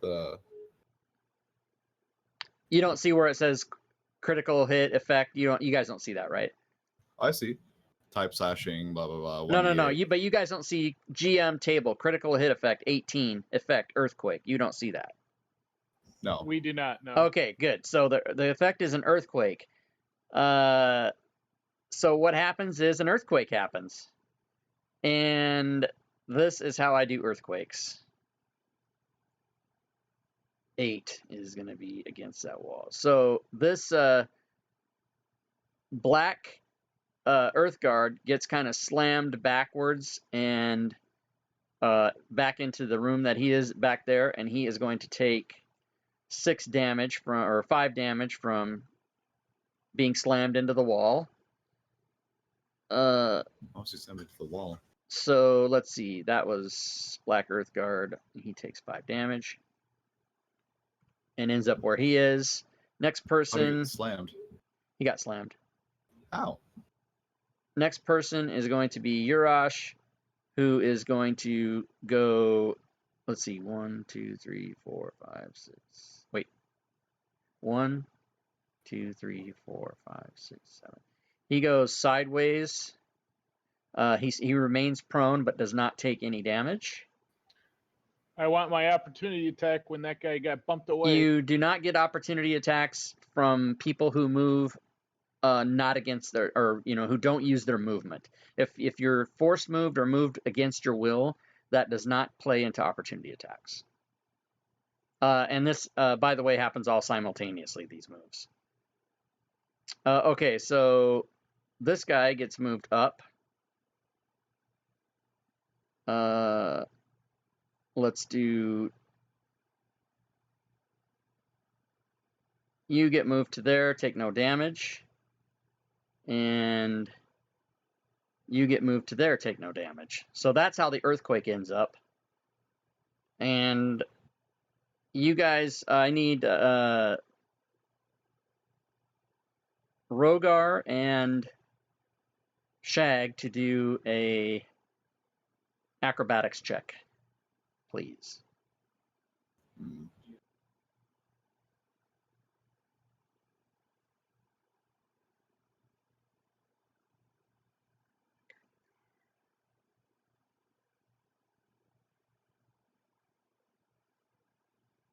Ooh, that's wrong. Skills athletics. That's a mistake in the stat block. Save. Okay, so both these guys fall down. Okay, let's see. The acrobatics check were 10 and...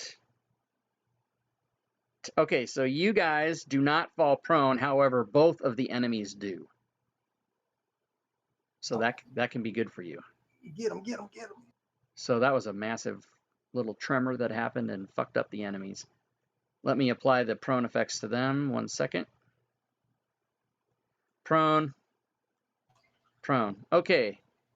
So Rogar, that was a critical hit on your part. Do you want to do anything else with your turn? No, no, I'm just gonna pass it on since Okay. Shag is kind of in my way. Oops. No, nothing Okay. personal. The bandit Oops. captain shakes his head. He stands up. And he's going to attack Shag with his scimitar. What the hell is that?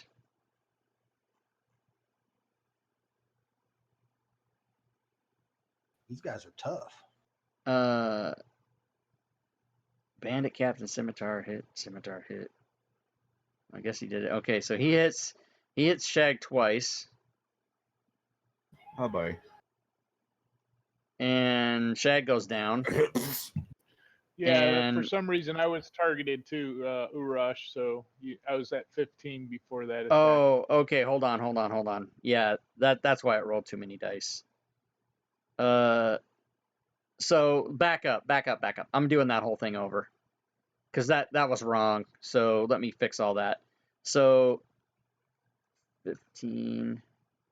Shag took 9. Shag, did you have 9 before that?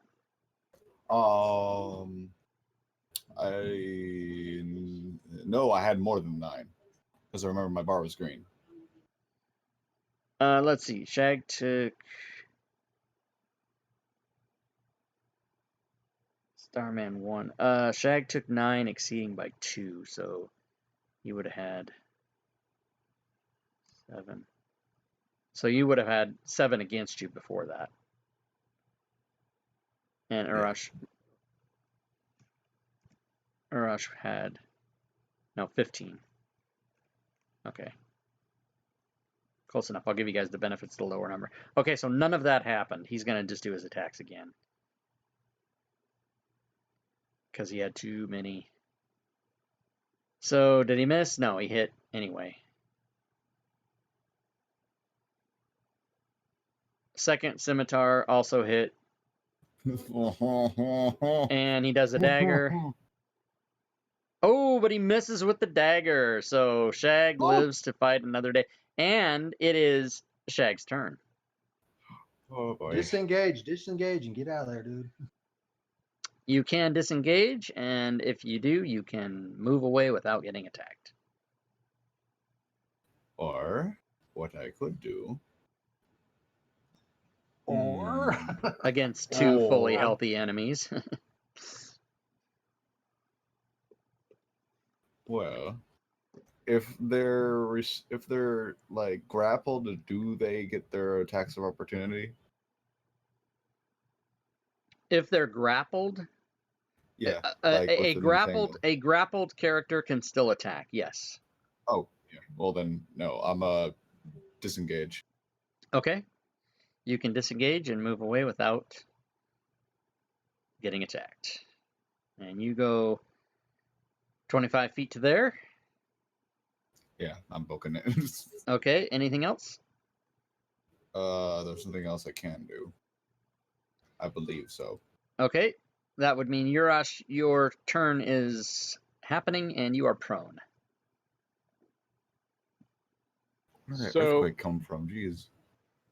I'll stand up on shaky legs and go, "What the heck?" and then move to. So me and Rogar can sandwich them as they come out. Okay. All right. Did you want to ready an action? Yes, I'd like to ready my great axe. And what is the trigger for that readied action? I'm too new to know that term. How do I do So that? basically, As soon what? as they Yeah, hit the opening between us, I guess. exactly. Okay, perfect. That's what you would say. As soon as an enemy comes between Rogar and I will attack it with advantage. Would be your readied action. So that allows you to do that when it's not your turn. All right. Black Earth Guard is prone. He stands up. That is half his movement. So he will go 10, 15 more to there. And he cannot move any further. So he will stupidly dash out. And so as he passes through the area, Urashi may take a attack at the Black Earth Guard with advantage.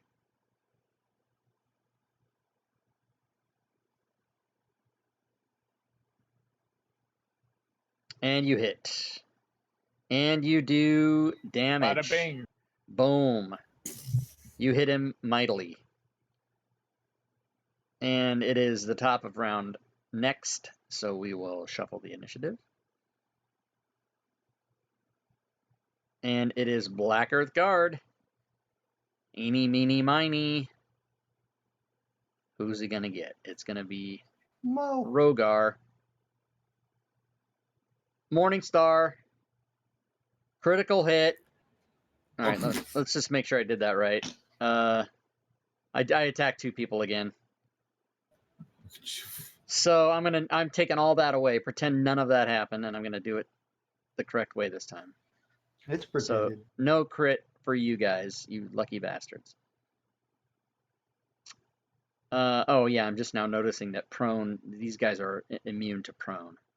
Fuck. Oh well. Okay, so he misses with his Morningstar, and he swings again, and he gets an even worse roll than that. Next up is the Bandit Captain. Oh, Bandit Captain comes down. He's like, "What's up, bitches?" He stands between you because he's too stupid to know the difference. But he's going to attack. Rogar with his 3 attacks. First Scimitar misses, and not only that, it fumbles, and there is an effect. No opportunity. Your turn ends, and you cannot do anything until the start of your next turn. Bam, bitches! That's how we roll on the fumble effect. Shag, All you're right, up. so Yeah. I'm gonna target the Black Earth guy. I'm gonna use my inspiration. I shall Okay. shoot him with my bow. You don't have inspiration. I did have an inspiration. I just clicked it off. Oh, you did. Okay, sorry. I used an inspiration. And what does the inspiration do? Gives you advantage on your attack. So real quick, when he entered my trigger zone, so to speak, I don't get an attack on the second. No, one, because right? you didn't have a readied action like Urash did. Yeah, this is Urash. Oh, no, but you already used it. Okay, thanks. Right. Okay, so Shag shoots his short bow with advantage, and he did not target the enemy, but I'm almost positive that is a hit. You were shooting the Black Earth Guard? Yeah, I clicked them. Okay, so, well, again, I say this to my players a lot. When you, sorry. before you shoot, just make sure and look in the combat tracker to see that it actually says target, because sometimes you might have had him targeted and then untargeted him without knowing it, and so you got to just always make sure before you roll if it's targeted. Right. But that registers as a hit, so you may go ahead and roll your damage after you target. Targeted now. And yeah, that you didn't target, so I'll put the damage on for you. Okay, he takes 2. Nice. 2's better than 0. I rolled a. I end my turn. Okay. Actually, before I end my turn, I will do Hidden Step and go invisible. That's a bonus action, right? Yes. Okay. You can do that. Do you have the invisible effect? I do not. That's right, because I asked you last time we played, and I said I would make it for you, and then I didn't because I forgot. Yeah, geez, Rob. Ugh. Do you know how to make that? Do you know how to make an effect for that? I believe I do. It's this menu, blinded. No, but do you know Target how to myself. make an effect on your character sheet? Not drag the effect over, but to actually make it. I mean, that's another way to do it. Yeah, you give it to yourself no. twice. Okay, so let me take one of those off. Yeah. Yeah, as long as you know how to do that, that's fine. If I'll just ask you to do that from now and just make yourself invisible. And how long does that last? For until my next round. Oh, so it's only okay. So when you do that in the future, make sure and change it to 1 round before you apply it. You probably can't do that, can you? Hold on a second. Okay, so I made it 1 round. Okay. Anything else on your turn? I'm gonna move away. Yeah, you can do that. Okay.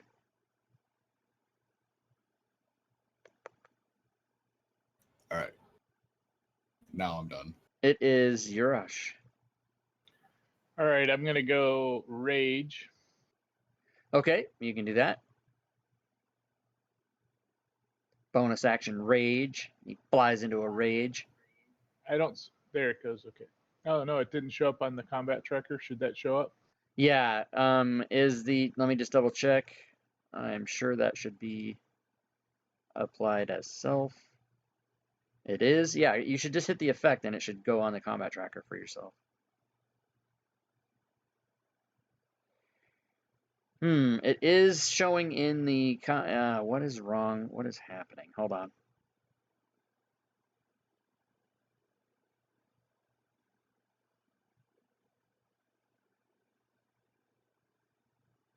That is super odd.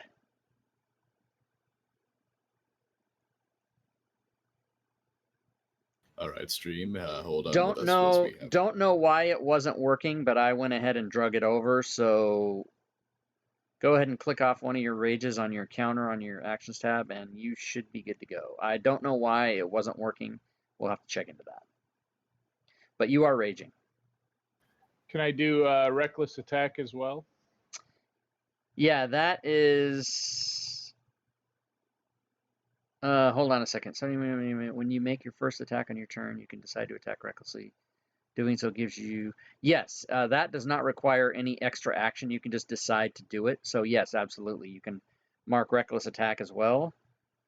And something is happening with your character sheet. We don't know why, but that also did not work. So let me put it on you. Cut and paste. And you have it.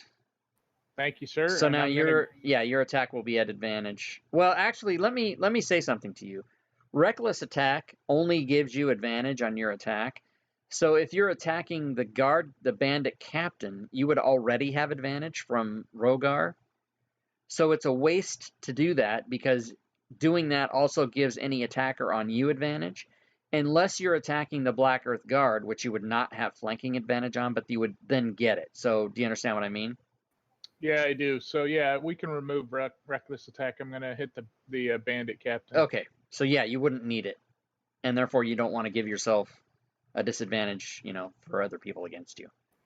Understood. Yeah, so I'm gonna attack the bandit captain And you may mark advantage. hit him hard. Hit him and hit him hard.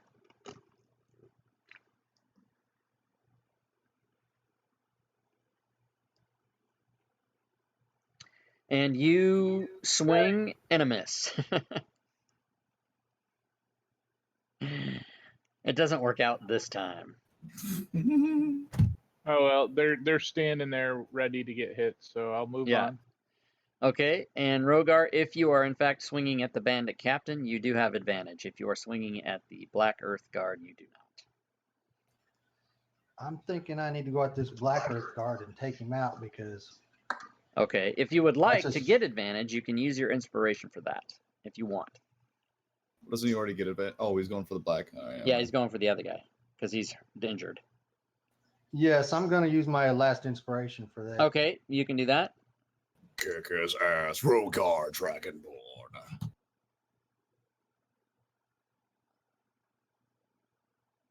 And you crit him. Crit. So Woo! Rogar! there's no effect on the table, but you do the crit damage of 7. And he is hurting like a mofo. Well, that kind of okay. I want to use my action surge. You can use your action surge, and you can attack again. Oh, and you hit. Okay.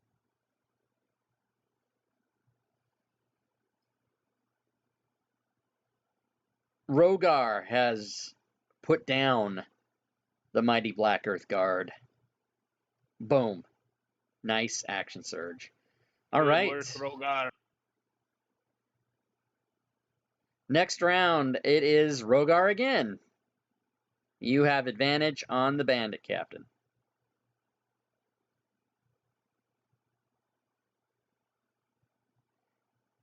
Rogar swings his battle axe. All right, Rogar's going to level his battle axe right on top of this bandit captain's head with advantage, and he hits. He's going to slice his shoulder. Oh, yes, 10 points damage.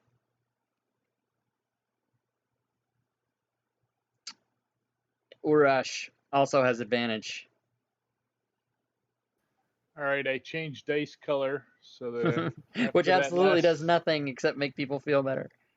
break the curse, break the curse. Okay, I'm gonna hammer this guy. All right. You hammer him at advantage, and you get a 21 total, and you do how much damage? 11. Holy moly. He takes Bang. 11. Nice, nice. This guy's tough.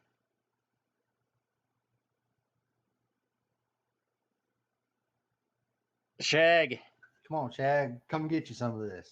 come get you some. I become visible again. Shag becomes visible.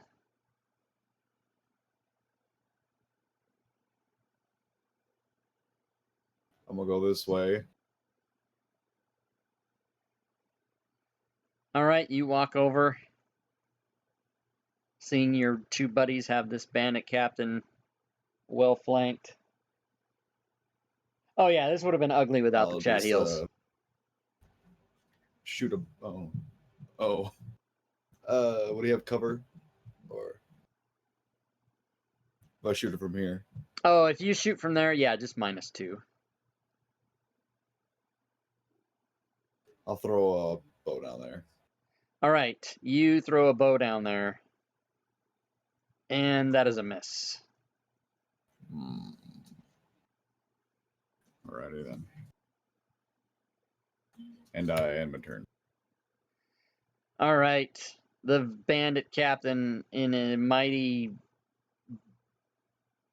frenzy of his own, that's not necessarily a real frenzy, chooses to attack Urash with his multiple attacks.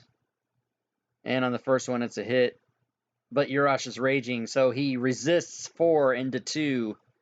He takes a second scimitar swing, and he hits. He does 2, but he does 5, but Urash only takes 2 because of his resistance and rage. A dagger comes. A dagger sticks.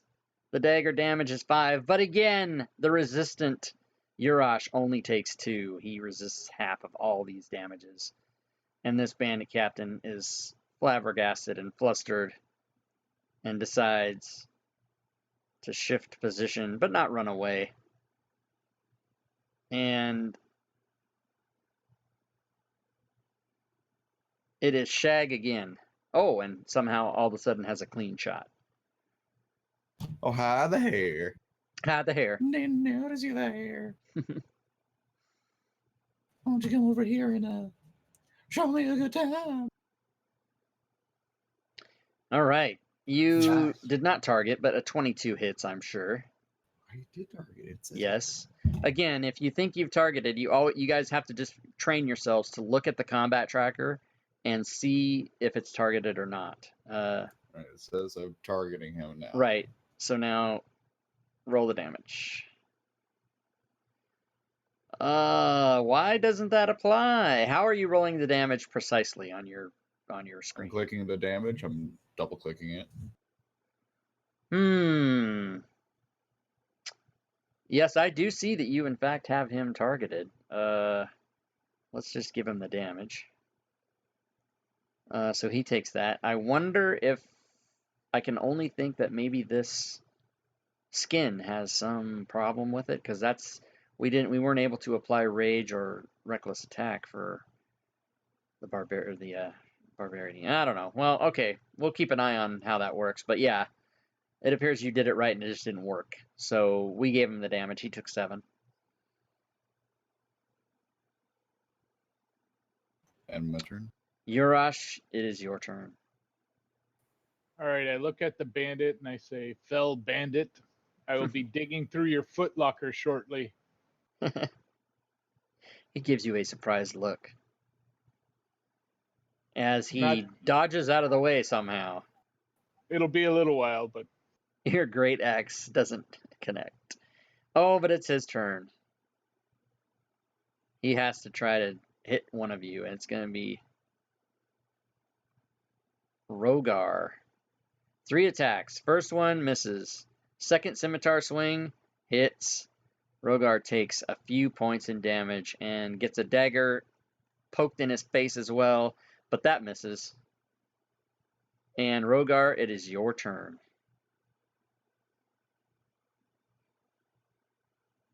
Rogar swings his axe. All right. This bandit captain looks like he might be hurting. Rogar swings and hits mightily with his battle axe. Battle axe damage is a lot. Puts this guy into critical condition.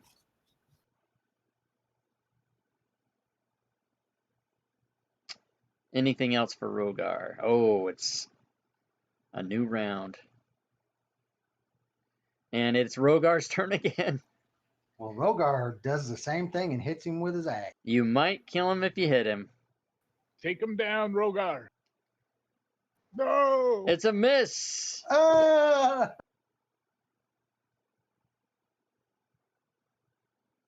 Shag has a chance. All right, Shag, you got it.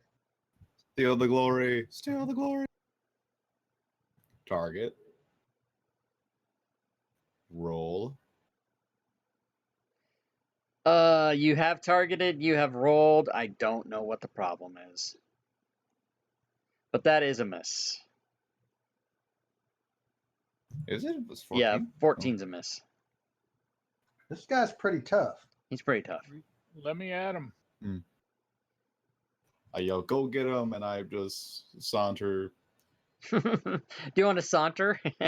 in this general direction. You want to as go top or bottom square? top. Oh, you're gonna go way up there. Whatever. Okay. Yeah, you can saunter. You can saunter on in there.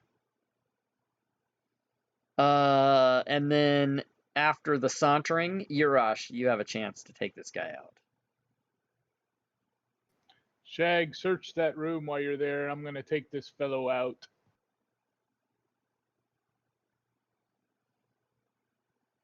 That's a miss. Maybe. Maybe not. Oh no. Who knows? Ah, All right. This guy's a blender. He just Here it cuts you comes. up. Oh, it's gonna be Rogar again. He has chosen Kick his to ass. swing twice with his mighty scimitar against Rogar and misses once, but hits with the second slice and does minimum damage and does the dagger attack and misses. Oh, this guy's... And you know what? He's like, fuck this. woo. And he is going to try and run away. Both of you guys get opportunity attacks.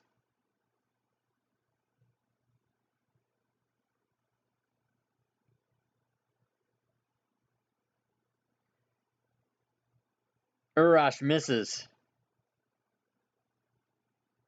Oh, not only does Rogar miss, he fumbles. Golly. And the effect is, please help, suffer your own critical damage, and lose any inspiration you have. So hold shift and roll damage for that attack.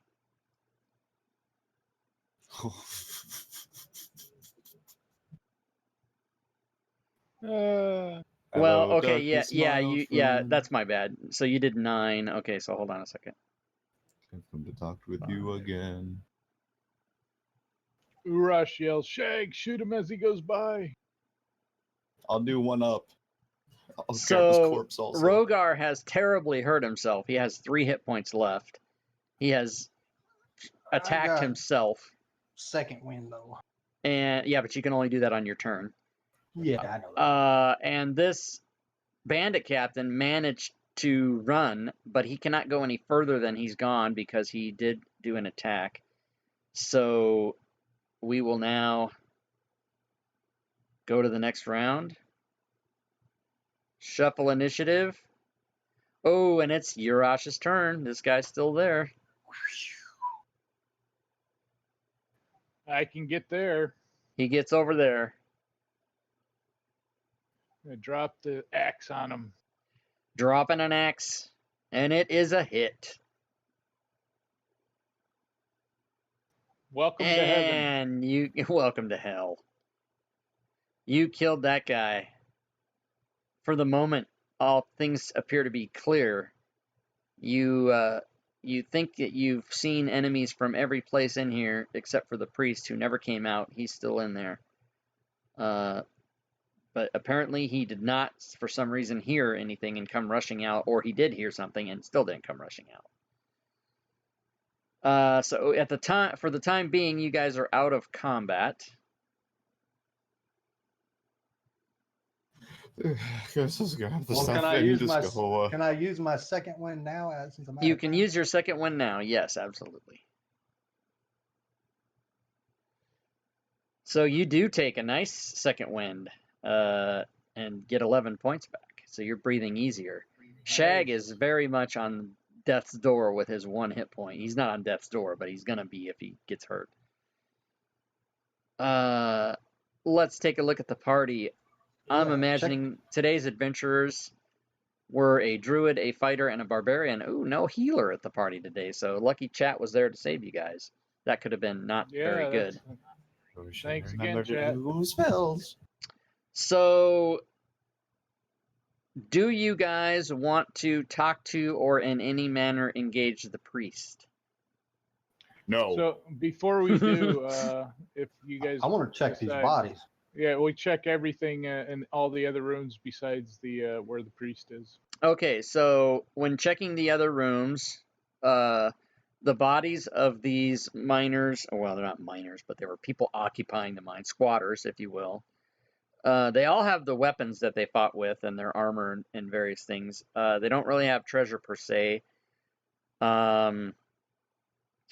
However, in the chamber to the west, you do find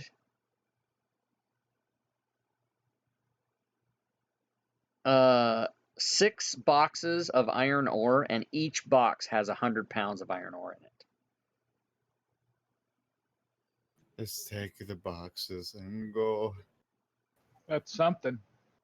And you guys don't really have a way to carry 600 pounds of iron ore. But Yeah, exactly. if you guys could all roll a perception check, in the tower, the 3 of you. I could turn into a cow. Well, there's that option.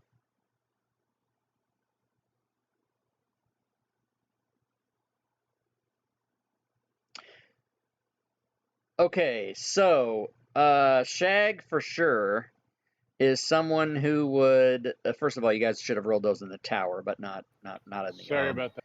Oops. But you would have noticed outside before coming into the mine, or you're remembering now that you did see a horse and wagon outside. So you guys could easily load up this. Iron ore, probably all of it, and take it back with you. Let's do that.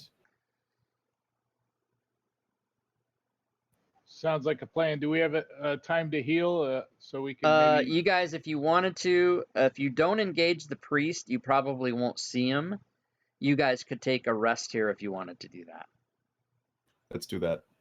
Yeah, I want to talk to the priest too. Just to You see. want to go and talk to the priest? Okay. Yeah, let's go How talk many to the of priest. you Yeah. are? How many of you are with him that want to go talk to the priest?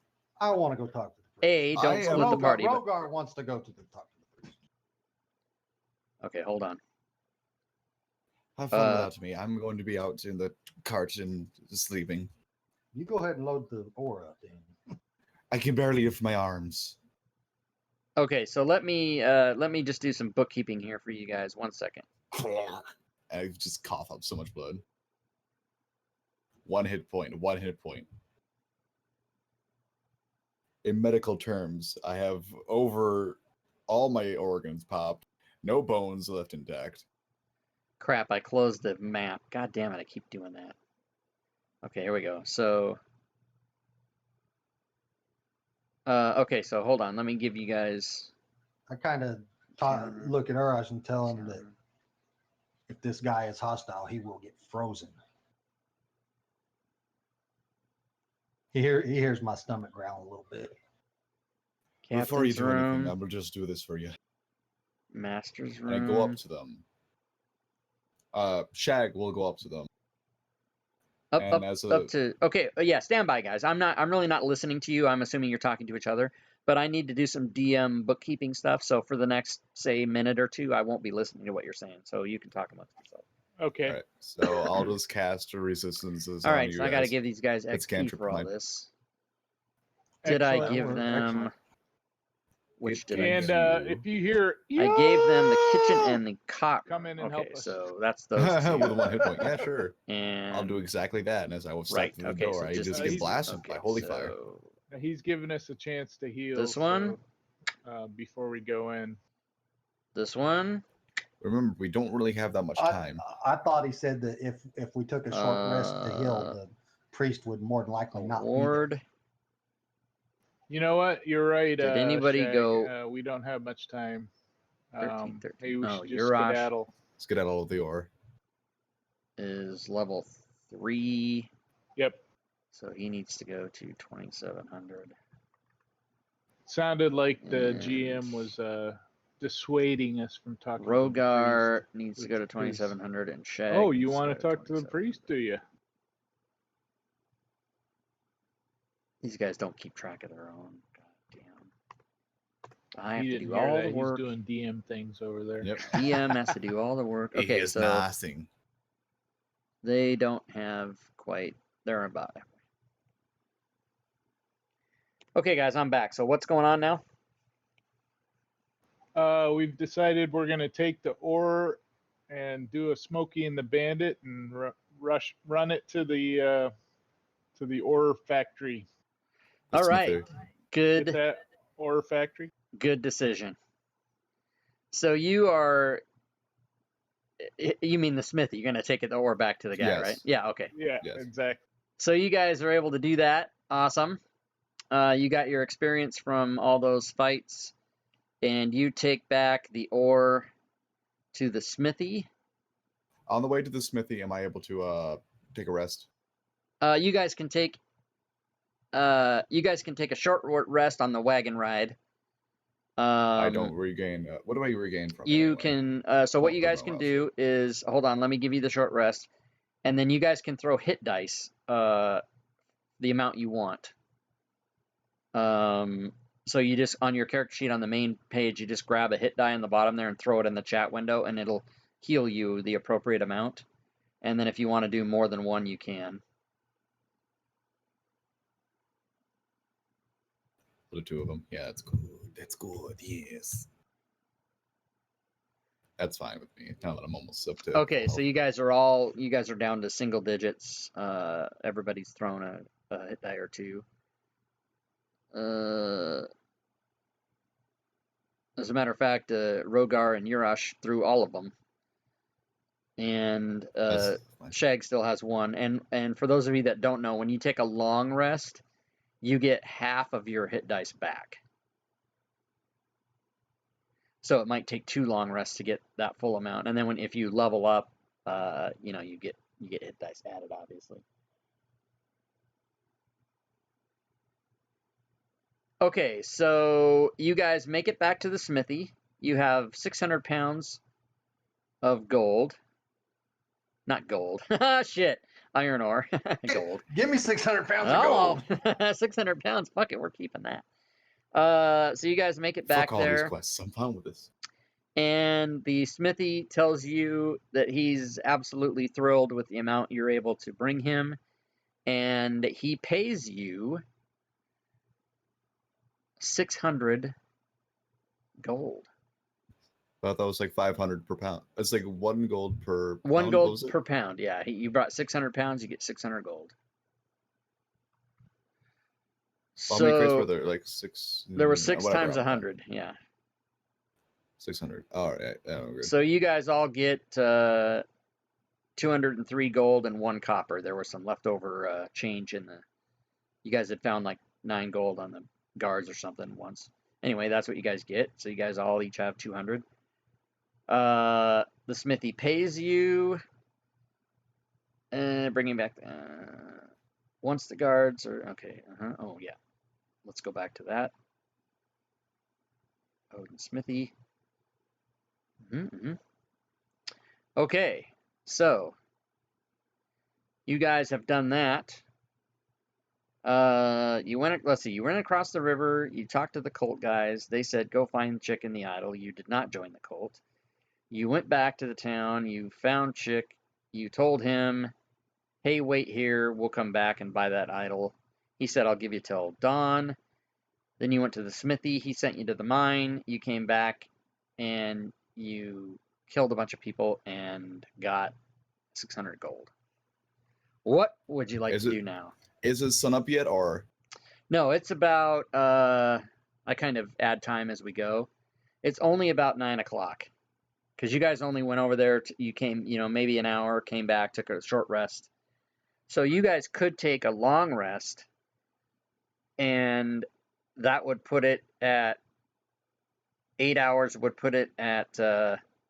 Let's see. Hold on. I'm counting. That would put it at 5 in the morning. So that would be That would be past your 4 a.m. time. So you couldn't take a long rest and complete it. But I will, for gaming purposes, I will let you take, like 6 hours of a long rest, and then do your transaction with the guy if you want, and then finish up the long rest if that's what you want to do. Kind of. Yeah, you can do that, because you'll be at the inn, and you have, you can get rooms, at the inn if you would like. So if we, on our way back, if we swang by the dock just to see if there was a boat there. You could do that. You would have time. Do you want to do that? Yes, in case we can go across and get the bad eaters to help us. Okay. TMH08, thanks for the follow, man. I appreciate that. TMH08, welcome to the stream. Whoever's idea that was to go down and see if there's boats, roll percentage dice in the chat openly. Tell me if you don't know how to do that. Okay. And you're looking to beat a 11. Wait, no, I didn't do that right. You're looking to beat an 68. So if I right-click on the 20-sided, is that No, how you're right. do it? You right-click on the 10 and choose percentage. And then just throw it in the tower. And you're looking for 68 or higher. Woo, Shit, 99. Okay. There is a boat. There is a boat docked there. It is empty, and there are no people there. It's just docked. There's no guards. There's no people. No nothing. Mm. And it's dark. So we're familiar with the trek across. We've done it a couple times. I What do don't you know how to think? drive a boat. Who knows how to drive a boat? I'm a Viking barbarian. I can do it. Look at that picture. That's not how that works.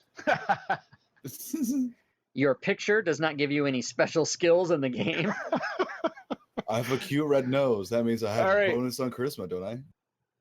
Let me use an inspiration then. To do what? An inspiration to know how to ferry a boat across the river and back. An inspiration wouldn't give you knowledge. It would give you advantage on a skill check. All right. What do you guys think? Do we want to take the risk and go get these guys and bring them back, or no? I personally don't want to drown.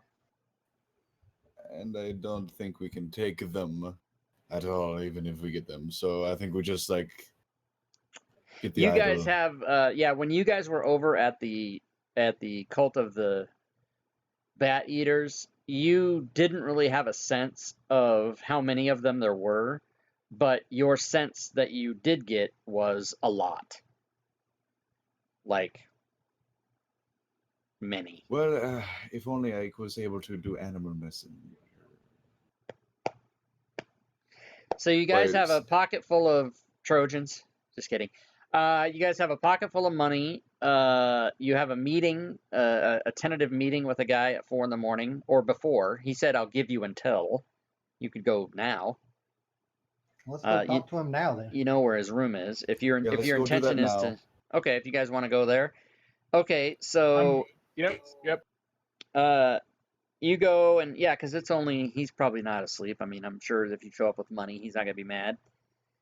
So if you go knock on his door, they'll open the door and he will say, "Oh, have you come with your funds to buy the idol?"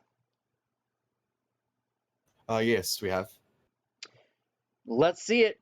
Lay it on the table, and he grabs the idol and he sets it out, or he's holding it, to make sure he's not just going to give it to you, but he says, "Let's see the cash." Wait, is the bodyguard there? Yeah, he's there. Okay. I put down the 500 gold. Okay, so who's giving up what amount of gold?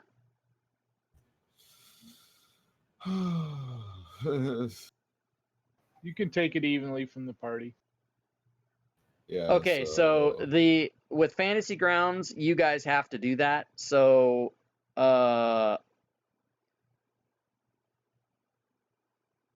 it's what is that? 167 each. I believe so. Yeah. Okay, so it's 167, 167, 166, right? Yes. Yeah, 166 for Urash. Everybody, Boom.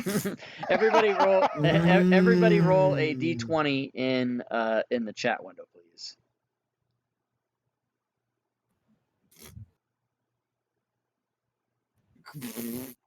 Lowest one.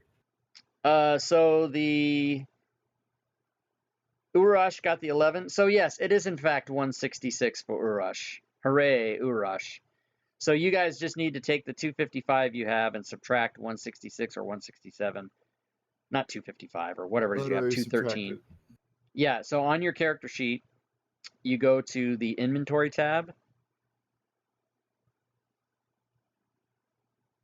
And you will see below your inventory your money. Yeah. And whatever it is, 203, 213, whatever it is, just subtract 166 or 167, whatever's appropriate, and replace the number. It doesn't do math, so Shag, you have like 20,000 gold right now, 200,000. It doesn't do math. You have to do the math and replace the number. Oh, I hate math. Oh, it's the worst. So 213 minus 167 is who the fuck knows? 33. 33. Okay. So Urash will end up with 34. No, that's not right. 44, I think. Here, I'll do it. Yeah, I need a calculator. Yeah, I've got a calculator right here. 166 off of 213.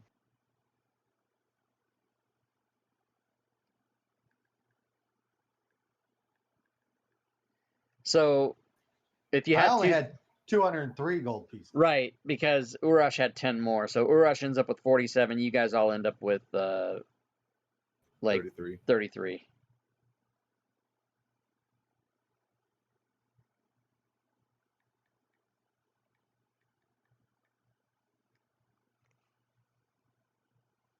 Okay. So Urash, I'm going to change yours to 47. Thank you. Okay, so you guys pay him. He gives you the rat idol, and he says, "It's a pleasure doing business with you, and now that I have sold this, I will be on my way." And he starts packing up his stuff, and he's in fact going to leave earlier than he had planned since he made the transaction with you guys. And it all goes peacefully, and he doesn't kill you. All right. Rent And a room. he honorably does not try to like double cross you or do anything like that either. All right. Rent a room. We're gonna sleep. I'm gonna do a Okay, bunch of that so stuff. the innkeeper tells you that he will grant you this night's rent for free if you would consider his offer to. Wasn't he the guy that told you to look for the brother? Yes. Yeah. Yeah, help he us said, out. I will give you this night's rest for free if you will do that. And he gives you all a luxury room each. Nice. It's a suite with a kitchenette, and we'll be heading north on Saturday. On Saturday. Oh, you mean in real life? Okay, so yeah, so I will give the party a long rest. Yeah. Oh, sweet relief. Actual spell points. Oh, sweet relief. Right, so you guys all have a long rest. I will put in the party sheet an item called Rat Idol.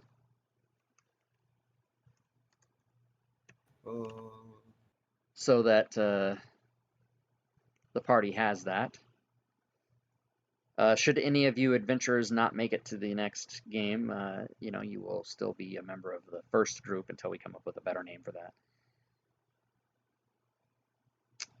that. Okay, so that should be it for today.